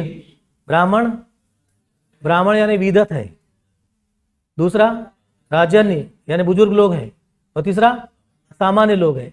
और सबसे ज्यादा संख्या सामान्य लोगों की। उन सामान्य लोगों को जो सुख मिले जाए उनको बोलते हैं लौकिक सुख। कैसा सुख? लौकिक सुख प्राप्त करना मतलब भौतिक सुख प्राप्त करना। कैसा सुख? भौतिक सुख प्राप्त करना। जैसे आप हम अभी कौन सा सुख प्राप्त करते हैं? भौतिक सुख, ठीक है। मतलब भौतिक एसी लगा लिया, कार में चल रहे हैं, इनसे क्या हो रहा है? यानी इनका भी उद्देश्य इसी प्रकार का था, मोक्ष प्राप्त करना नहीं था। इसीलिए हमारे जितने भी विचारक लोग आएंगे वो सब कहेंगे कि कौन अच्छा था, क्योंकि ऋग वैदिक काल में किसकी पूजा हो रही थी? प्रकृति की पूजा। और आज आप भी यही कहते हो पर्यावरण बचाओ, प्रकृति की पूजा करो, यही बोलते हो ना? बोलते हो कि नहीं? तो वो भी वही बोल रहे थे।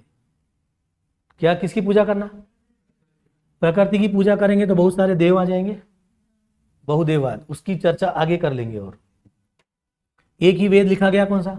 ऋग्वेद, और उसमें मंत्रोच्चारण होगा, लेकिन इसका उद्देश्य क्या है भाई? लौकिक सुख प्राप्त करना, भौतिक सुख प्राप्त करना। मोक्ष वोक्ष प्राप्त करने से कोई मतलब नहीं था। यानी मोक्ष कोरी कल्पना है। मोक्ष क्या है? कोरी कल्पना है, ऐसे बाद में सब लोग कहेंगे, ठीक है। और उसके नाम बदल देंगे। एक ने बदल दिया तो कैवल्य बोला, क्या बोला? दूसरे ने क्या बोल दिया? निर्वाण बोल दिया। क्या बोला? निर्वाण बोला। और वेदांत अरविंदों पर जाओगे तो अति मनस बोल देंगे, क्या बोल देंगे? और राधा कृष्ण पर जाओगे तो वो नव्य वेदांत बोल देंगे। कौन? राधा कृष्ण। ऐसे आगे सिर्फ रिपीटेशन मिलेगा, पूरा का पूरा रिपीटेशन मैं दिखा दूंगा कौन क्या बोलता है और क्यों बोलेगा, ठीक है। तो धर्म का उद्देश्य लौकिक सुख या भौतिक सुख प्राप्त करना। इतने तक आगे बढ़ते हैं, फिर मैं नीचे का लिख लेंगे, है ना। उत्तर वैदिक काल में आओगे तो प्रकृति पूजा जो है, अब एक देवता प्रमुख हो जाएगा। कौन सा? एक देवता। और ब्रह्मा को सुना होगा आपने, ब्रह्मा को सुना है कि नहीं? और इंद्र को सुना है? ये प्रमुख देवता बन जाएंगे। बन जाएंगे कौन? ब्रह्मा और इंद्र क्या हो गए? प्रमुख देवता हो जाएंगे। और वो कहेंगे कि ब्रह्मा के मुख से ब्राह्मण निकला। अरे ब्रह्मा के मुख से कौन निकला? ब्राह्मण। और भुजाओं से क्षत्रिय, पेट से वैश्य, क्योंकि पेट पालने के बारे में सोचता है, और चरण से शूद्र। ऐसा बताना शुरू कर देंगे, जबकि ऐसा निकला विकला कुछ नहीं है, लेकिन इसको बताया जाएगा, ठीक है। तो मुख्य देवता कौन बन गए? ब्रह्मा बन जाएंगे। इंद्र देवता भी रहेंगे, लेकिन यहाँ थोड़ी बात पहले उन पर होती है। किस पर? इंद्र पर। अब देवताओं का राज शुरू हो जाएगा, हो जाएगा। धर्म का उद्देश्य किसका? धर्म का उद्देश्य। अब यहां पर आकर आपको याद है धर्म, अर्थ, काम और मोक्ष। तो धर्म का उद्देश्य क्या बन जाएगा भाई? मोक्ष प्राप्त करना बन गया। धर्म कौन सा आ जाएगा बताओ? ब्राह्मण धर्म। अब नया धर्म शुरू हो गया आपका, कौन सा? ब्राह्मण धर्म आ गया। अब उस नाम से जाने लगे। यहां पर लक्ष्य क्या हो गया? मोक्ष की प्राप्ति करना। तो लौकिक नहीं बोलते उसको, मोक्ष को बोलते हैं अलौकिक सुख। कैसा सुख? एक होता है लौकिक और दूसरा क्या होता है? लौकिक सुख। यहां पर बोल रहे थे भौतिक सुख, है ना। यहां पर बात होगी पारलौकिक की। नाम सुना है? क्या चीज? तो भौतिक का उल्टा क्या होगा? पारलौकिक, ठीक है। यहां पर भौतिक सुख बोलते हैं। ये पारलौकिक को और अच्छा परिभाषित करने के लिए आपको कहेंगे आध्यात्मिक सुख, ठीक है। कौन सा सुख? अब आपके पास में गोल मिल गया, कौन सा? 4। चौथा गोल कौन सा था आपका? जीवन का लक्ष्य क्या बन गया? मोक्ष प्राप्त करना। मोक्ष प्राप्त करने का मतलब कैसा सुख? अलौकिक सुख। और कौन सा? पारलौकिक और आध्यात्मिक। अब ये आप मोक्ष तब मिलेगा जब आप यज्ञ करोगे। बिना यज्ञ किए मोक्ष नहीं मिलेगा, ऐसा समाज का कौन सा वर्ग बोलेगा? और आप यज्ञ करोगे तो मेरी रोजी रोटी चलेगी, मेरा पेट चलेगा।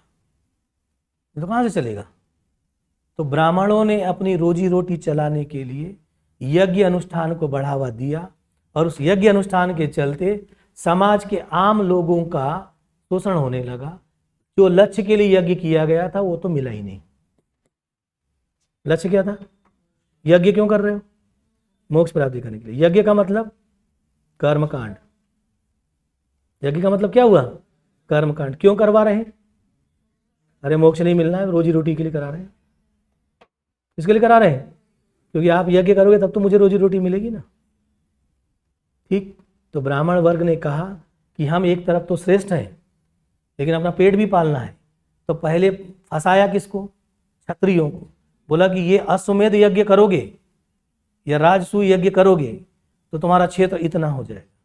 तो बेवकूफ तो थे ही वो आ गए भ्रम में। अब उनके साथ साथ जो नीचे वाले सामान्य लोग थे वो भी क्या करने में लग गए? यज्ञ करने में लग गए। बोले कि हमको क्षेत्र वेत्र नहीं जीतना, लेकिन हमको क्या मिल जाएगा? मोक्ष मिल जाएगा। इसलिए वो यज्ञ करने में लग गए। हो गया काम शुरू, और तब से हम करने लगे हैं क्या? यज्ञ और अनुष्ठान। और आज तक क्या नहीं मिला? मोक्ष नहीं मिला किसी को, और न कभी मिलने वाला है। मिलेगा क्या? मोक्ष मिलेगा आपके द्वारा स्वयं प्राप्त किए गए ज्ञान से।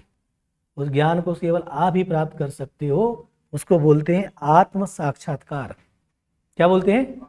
और कभी जब हमारी क्लास से लौट कर जाओगे तो ऊपर देखते जाना, आप स्वयं ज्ञान प्राप्त करोगे। और आत्मदीपो भव, यहाँ भी कहीं होगा। स्वयं किसके समान बनना है? दीपक के समान। लेकिन कब कौन बनाएगा? हम नहीं बना सकते, आप स्वयं बनोगे। उसको बोलते हैं क्या? आत्मदीपो भव। और ये बात बुद्ध ने कह दिया। बोला कि ये आपको कोई ज्ञान व्यान नहीं देने वाले, ना मोक्ष मिलाने वाले हैं। आपको अंतिम में क्या करना पड़ेगा? आत्मदीपो भव बनना पड़ेगा। और बुद्ध का दर्शन फिर लोगों को बड़ा पसंद आया। बोले कि इसमें तो ब्राह्मणों की जरूरत ही नहीं, खुद ही क्या करना है? ज्ञान प्राप्त करना है। इसलिए उनके बहुत सारे क्या जुड़ने लग जाएंगे? फॉलोअर्स जुड़ने लग जाएंगे। तो इसीलिए आपको कोई सिलेक्ट नहीं करा सकता, आप स्वयं सिलेक्ट हो जाओगे। हम केवल आपके मार्गदर्शक हो सकते हैं, लेकिन हम आपको कभी सिलेक्ट नहीं करा सकते। ये पक्का जान लेना। मैं कितना ही अच्छा पढ़ा दूं, सब बता दूं, आपने जाकर वहाँ लिखा ही नहीं तो मैं क्या कर लूँगा? बताओ। पढ़ाया तो बहुत अच्छा था, है ना? यहाँ का बताया, वहाँ जोड़ जोड़ के सब बता दिया था, लेकिन लिखना किसको था? आपको ही लिखना था ना। ठीक है, और आपको ही क्या बनना था? दीपक बनना था। और आप नहीं कर पाए तो फिर कहाँ से? इसलिए कोई कहता है कि उनको मैंने सिलेक्ट करा दिया। मैंने सिलेक्ट नहीं किया, केवल क्या कर दिया? मार्गदर्शन कर दिया कि ये सीधा रास्ता है, बीच का मध्यम मार्ग बोलते हैं। कौन सा मार्ग? ना तो बहुत इतना पढ़ना है, ना बहुत इतना सा पढ़ना है, बल्कि क्या करना है? बीच का पढ़ना है, बीच का रास्ता लेके निकल जाना है। इसको क्या बोलते हैं? यही बुद्ध का दर्शन है। हर ज्ञानी व्यक्ति जब ज्ञान के स्तर पर बहुत ऊंचाई पे पहुंच जाता है तो वो बुद्धिस्ट हो जाता है। क्या हो जाता है?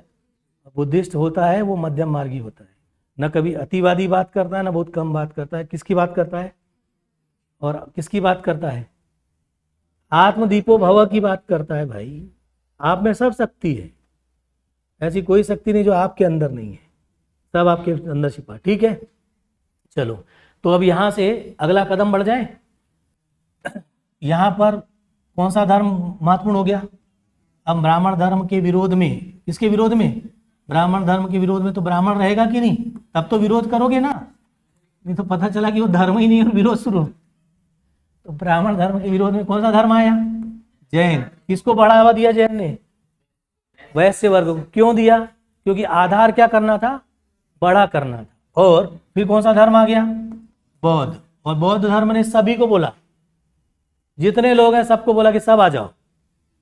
अब जो बोल दे कि सब आ जाओ, मैं देख लूंगा, सबको मैं ले जा लूंगा, है ना, तो वो हो जाएगा लोकप्रिय। क्या हो जाएगा? तो भारत में कोई लोकप्रिय होना चाहता है तो कैसे होगा? बहुत सारे लोगों को के बारे में बात करे, उनके बारे में अच्छी बात करे, ठीक है, सबके उत्थान की बात करे, वो क्या आदमी क्या हो जाएगा? लोकप्रिय हो जाएगा। ठीक है, इसलिए मोदी लोकप्रिय हुआ, क्योंकि सबका साथ लोकप्रिय होना है ना, तब तो जीतेगा। तो जीतेगा कौन? लोकप्रिय। लोकप्रिय कैसे होते हैं? अब ये प्रश्न एमपीपीएससी पूछता है कि बौद्ध धर्म के लोकप्रिय होने के कारण बताओ। कौन से धर्म के? अब हम बौद्ध धर्म के लोकप्रिय होने के कारण याद करने लगे। अरे लोकप्रिय वो होगा जो समाज के सभी वर्ग की क्या करेगा? बात करेगा। ब्राह्मण वर्ग किसकी बात करता है? केवल ब्राह्मण वर्ग की, वो लोकप्रिय नहीं हो पाएगा। हाँ, जैन धर्म भी बहुत ज्यादा लोकप्रिय नहीं हो पाया, क्योंकि केवल वैश्य वर्गों तक सीमित रह गया आगे चलकर।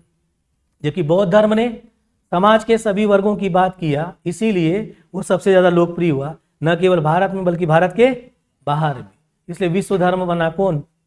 बौद्ध धर्म। और जैन धर्म क्या हुआ, देश के भीतर ही सिमट गया, क्योंकि केवल एक वर्ग विशेष को टारगेट करने लग गया। बाद में लोकप्रिय कैसे होते हैं पता चला।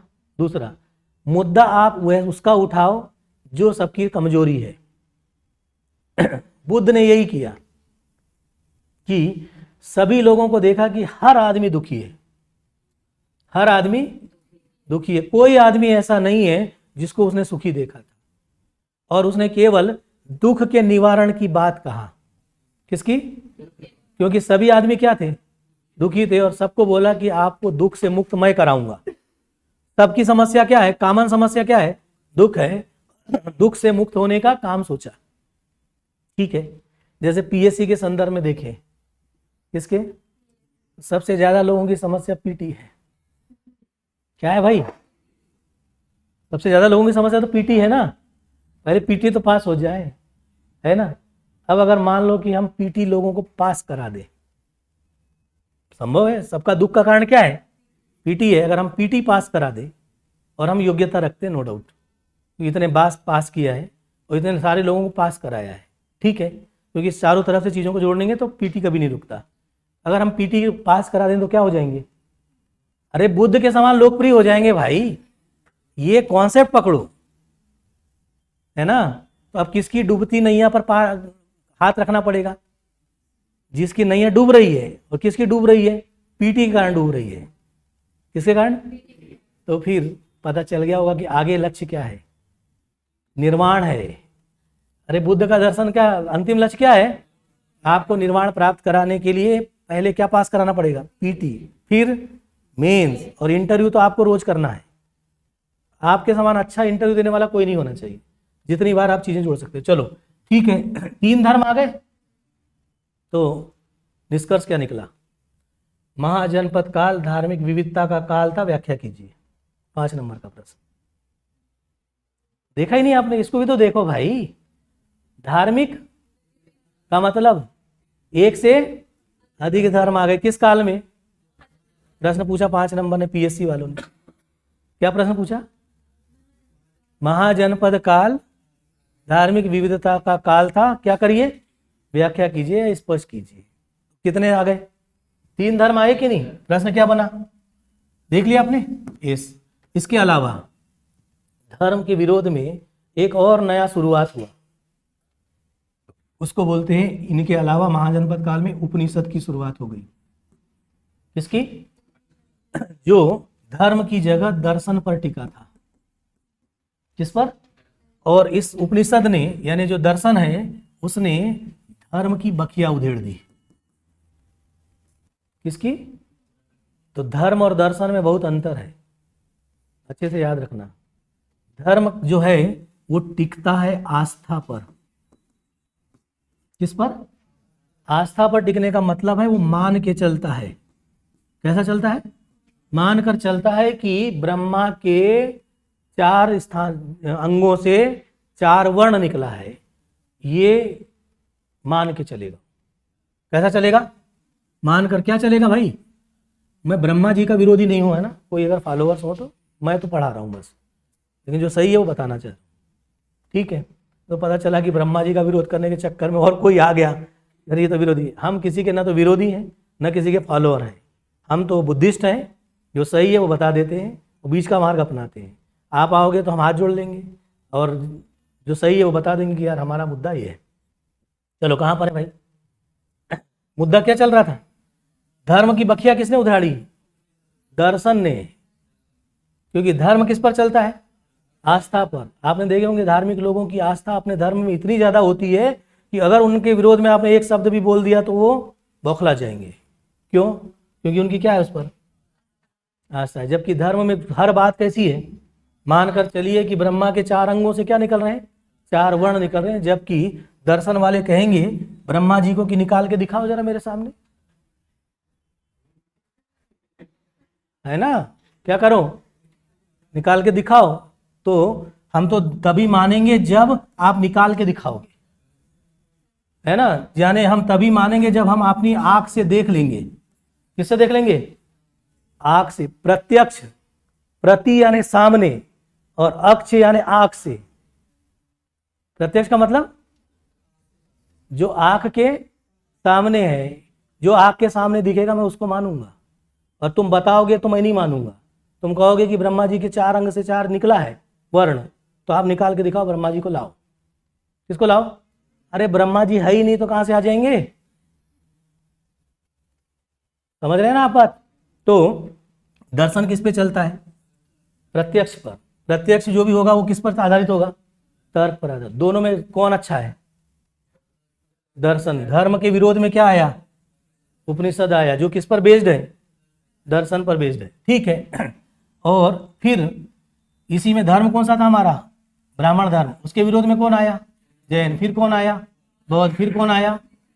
और एक आया चारवाक। इसने कहा यदम जीवेत सुखम जीवेत, जब तक जियो सुख से जियो, कोई मोक्ष वोक्ष नहीं मिलने वाला, सब फालतू की बात है ये। कौन? चारवाक ने बोला क्या फालतू की बात है? मोक्ष। यदम जीवेत सुखम जीवेत ऋणम कृत्वा घृतम पीवेत, जब तक जीवो सुख से जियो, ऋण लेके घी पियो। ऋण लेके घी पियो, क्योंकि ऋण को चुकाना है ही नहीं, ऊपर चलेगा क्या चुकाना। इसलिए कई सारे लोग क्या करते हैं अंतिम समय में या पहले दिन से ही क्या करते हैं, सबसे लेने का सोचते हैं, और बोला तो घुमा फिरा करते रहेंगे। उसको मालूम है कि चुकाना तो है ही नहीं है। चुकाना तो कौन सा दर्शन आ गया? ऐसा आम आदमी सोचता है, उसी को बोलते हैं लोकायत दर्शन। कौन सा दर्शन? ठीक है, आप लोग तो नहीं हो ऐसे, है ना? अभी नहीं, बाद में कर ले। कौन सा दर्शन? अब बताइए, ब्राह्मण धर्म के विरोध में कौन कौन आ गया? 1 2 3 4 आ गया। इसलिए इसको कौन सा बोलते हैं? धार्मिक विविधता। ठीक। इनमें ब्राह्मण धर्म का विरुद्ध लक्ष्य क्या था भाई? मोक्ष। जैन का कैवल्य। जैन का क्या है? कैवल्य। बौद्ध का निर्वाण। बौद्ध का निर्वाण है। और उपनिषद का दर्शन जो है वो क्या कहेगा? तर्कों पर आधारित है। वो बोलेगा कि कोई मोक्ष वोक्ष नहीं मिलता। उपनिषद कहेगा आपके पास आपकी आत्मा है। क्या है? उस आत्मा को ऊंचा बनाओ। ऊंचा बनाने को परम बोलते हैं। तो इनका लक्ष्य होगा परमात्मा। जोड़ दूं? आत्मा को ही क्या करना है? ऊंचा बनाएंगे तो क्या बोलेंगे? परमात्मा बन जाएगी। मतलब आपके भीतर ही सब कुछ है और उसी को क्या करना है? ऊंचा बनाना है। तो उसका नाम लक्ष्य क्या हो जाएगा? परमात्मा। आत्मा को ऊंचा बनाने के लिए आत्मा का ही साक्षात्कार करना है, यानी अपनी आत्मा को स्वयं ही क्या करना है? पहचानना है। उसको बोलते हैं आत्म साक्षात्कार। तो आत्म साक्षात्कार का मतलब ब्रह्मा जी से मिलना नहीं है, न विष्णु जी से मिलना है, न गणेश जी से मिलना है, बल्कि किससे मिलना है? अपने आप से मिलना है। अपने आप को पहचानना है। और जिस दिन आप अपने आप को पहचान लोगे उसको क्या बोलेंगे? तो दर्शन का लक्ष्य क्या है? आत्म साक्षात्कार। परम आत्मा। कैसी आत्मा? परम आत्मा। यानी परमात्मा का मतलब पता हुआ आज क्या होता है? भगवान नहीं होता परमात्मा का मतलब। आपकी आत्मा ही क्या होती है? उच्च अवस्था में आ जाती है। उसी को क्या बोलते हैं? जैन और बौद्ध दोनों आम आदमी थे, उन्होंने केवल यही किया, अपने आप को पहचाना। यही बात आगे चल कर के अरविंदो पहचान गए, यही बात आगे चलकर विवेकानंद पहचान गए अपने आप को, और यही बात आगे चलकर गांधी पहचान गए। कौन? गांधी। इसलिए जब भारत आजाद हुआ तो गांधी जी के लिए कोई पद नहीं था, इतना बड़ा व्यक्तित्व बना लिया था। इसलिए आखिरी में कोई पद नहीं था तो उनको राष्ट्र का पिता बोल दिया। क्या बोल दिया? जबकि राजेंद्र प्रसाद को राष्ट्र का पति बनना पड़ गया। कुछ समझ आया? क्या क्या बने? राष्ट्रपति। राष्ट्रपति बनने का मतलब हुआ कि पद की लोलुपता है, और राष्ट्र का पिता बनने का मतलब है कि अब उसके आगे कोई पद होता ही नहीं है, क्योंकि पिता से बढ़कर कोई नहीं होता। ठीक है? हाँ, कुछ समझ में आ रही बातें? उस लेवल तक आदमी पहुंच गया। उन्होंने क्या कर लिया है? क्या कर लिया भाई? आत्म साक्षात्कार। ठीक। तो आपको भी यही सोचना है कि इतना बड़ा ओहदा बनाओ कि आपका क्या हो जाए, आत्म साक्षात्कार हो जाए। और जब आपका आत्म साक्षात्कार हो जाएगा आप बहुत ऊंचाई पे जाओगे। जाओगे। आज से गोल मिल गया है, क्या बनना है, क्या करना है, क्या मिशन है। जरूरी नहीं है कि आप एमपीपीएससी में सिलेक्ट हो जाएं। जरूरी ये है कि आपको एक अच्छा व्यक्तित्व बनना है, विराट व्यक्तित्व। क्या? इसलिए दिव्य व्यक्तित्व बनना है। कैसा व्यक्तित्व? इसलिए आप दिव्य में आए हो। प्रोडक्ट किसके बनना है?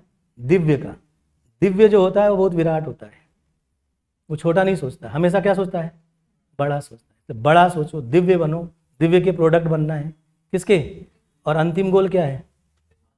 आत्मदीपो भव, अपना विकास खुद करना है। ठीक है, मैं आपका सहयोग करूंगा क्या करने में? आत्मदीपो भव में। ठीक है, लेकिन अब ऐसा नहीं कि अब मैंने यह तो बोल दिया कि आत्मदीपो भव तो आप फिलोसफर बन गए और बोले घर वालों को अब तो हम कोचिंग वोचिंग नहीं कर रहे, हम तो क्या करेंगे? तो पिताजी बोलेंगे कि अरे किन से पढ़ लिया था बेवकूफ। इस पर एक छोटी सी बात कह दूं, यूपीएससी में कई सारे गार्जियंस जो अपने पिता बच्चों को फिलॉसफी नहीं दिलवाना चाहते, तो कई जो है बहुत आउट ऑफ कंट्रोल हो जाते हैं। तो कहते हैं बेटा फिलॉसफी रख दिया, दूसरा ले ले। कहीं मैं तेरे को खोना नहीं चाहता। क्या नहीं करना चाहता? खोना नहीं चाहता, क्योंकि तूने अगर कहीं दिल पर ले लिया, किस पर? दिल पर ले लिया बोलते हैं ना, तो बोले कहीं और चला जाएगा तो मेरी हालत खराब हो जाएगी। अंतिम समय में मेरा सहारा कौन बचेगा? सही है कि नहीं? बुढ़ापे का तो सहारा चाहिए ना, क्योंकि अब वो अगर ऐसा बन गया कि वो सांसारिक जीवन से कट ही गया, सांसारिक जीवन से कट गया तो फिर उसका तो बेहाल हो जाएगा। ठीक है, तो इसलिए हमको सांसारिक जीवन में यहीं रहते हुए गुरु नानक जैसे काम करना है। गृहस्थ जीवन में रह के मोक्ष प्राप्त करने वाली बात कहते हैं। कहाँ पर रहकर? यहीं रहना है, यहीं पर झेलना है, यहीं पर झिलाना है और आगे बढ़ना है, लड़ना है, जीतना है।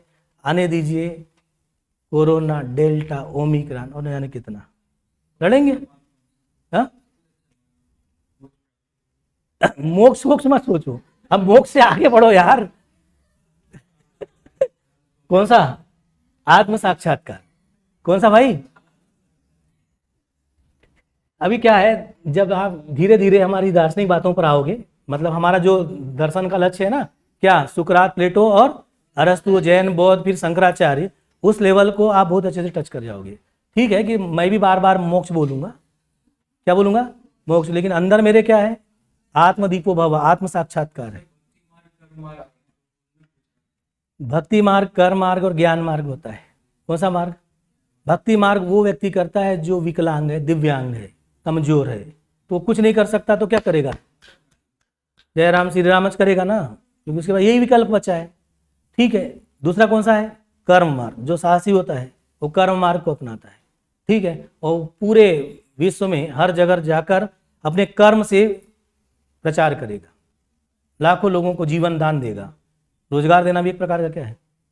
जीवन दान। और तीसरा क्या होता है? ज्ञान मार्ग। ज्ञान मार्ग सबसे अच्छा माना जाता है, क्योंकि शंकराचार्य भी उसी पर फोकस थे। कौन? क्योंकि ज्ञान एक ऐसी दौलत है जिसको कोई चुरा ही नहीं सकता, कोई नहीं चुराने वाला। धन चुराया जा सकता है, क्या नहीं चुराया जा सकता? ज्ञान। बचपन में खूब सिखाया होगा पिताजी ने, है ना, ज्ञान प्राप्त कर लेना, वो कभी नहीं चुराया जाएगा। हमारे फादर बचपन से हमको यही कहते थे, ज़्यादा कुछ नहीं करना, ज्ञान इतना प्राप्त कर लेना कि जहाँ जाओ वहीं पर आपको लोग सुने। हमने वो कर लिया।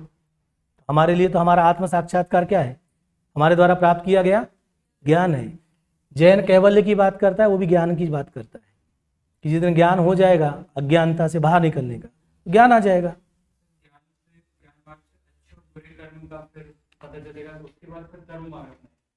देखिए, ज्ञान आपका सब कुछ डिसाइड करता जाएगा, क्या करना है, क्या नहीं करना है, क्या अच्छा है, क्या बुरा है। क्योंकि ज्ञान के धरातल पर जब आप शिखर पर पहुंचते हो, तब आप बहुत सारी चीज़ों को अवॉइड करने लगते हो, बहुत सारी चीज़ों को, है ना। कोई आपको गाली भी देगा तो आप कहोगे अरे ठीक है यार, छोड़, कोई बात नहीं, क्योंकि हमने क्या प्राप्त कर लिया? ज्ञान। बुद्ध जब ज्ञान प्राप्त कर रहे थे तो 4 लोगों को इसी काम में लगाया गया था कि शराब पी के जाना है और रोज़ गाली बकना है। 2-3 महीने तक वो रोज़ गाली बकते थे, उनको वो ज्ञान में लगे थे। ठीक, 4 महीने बाद वही लोग उनके सबसे अच्छे शिष्य बने। उन्होंने देखा कि यार गाली दे रहे हैं, लगे नहीं रही गाली, तो हृदय परिवर्तन हो गया।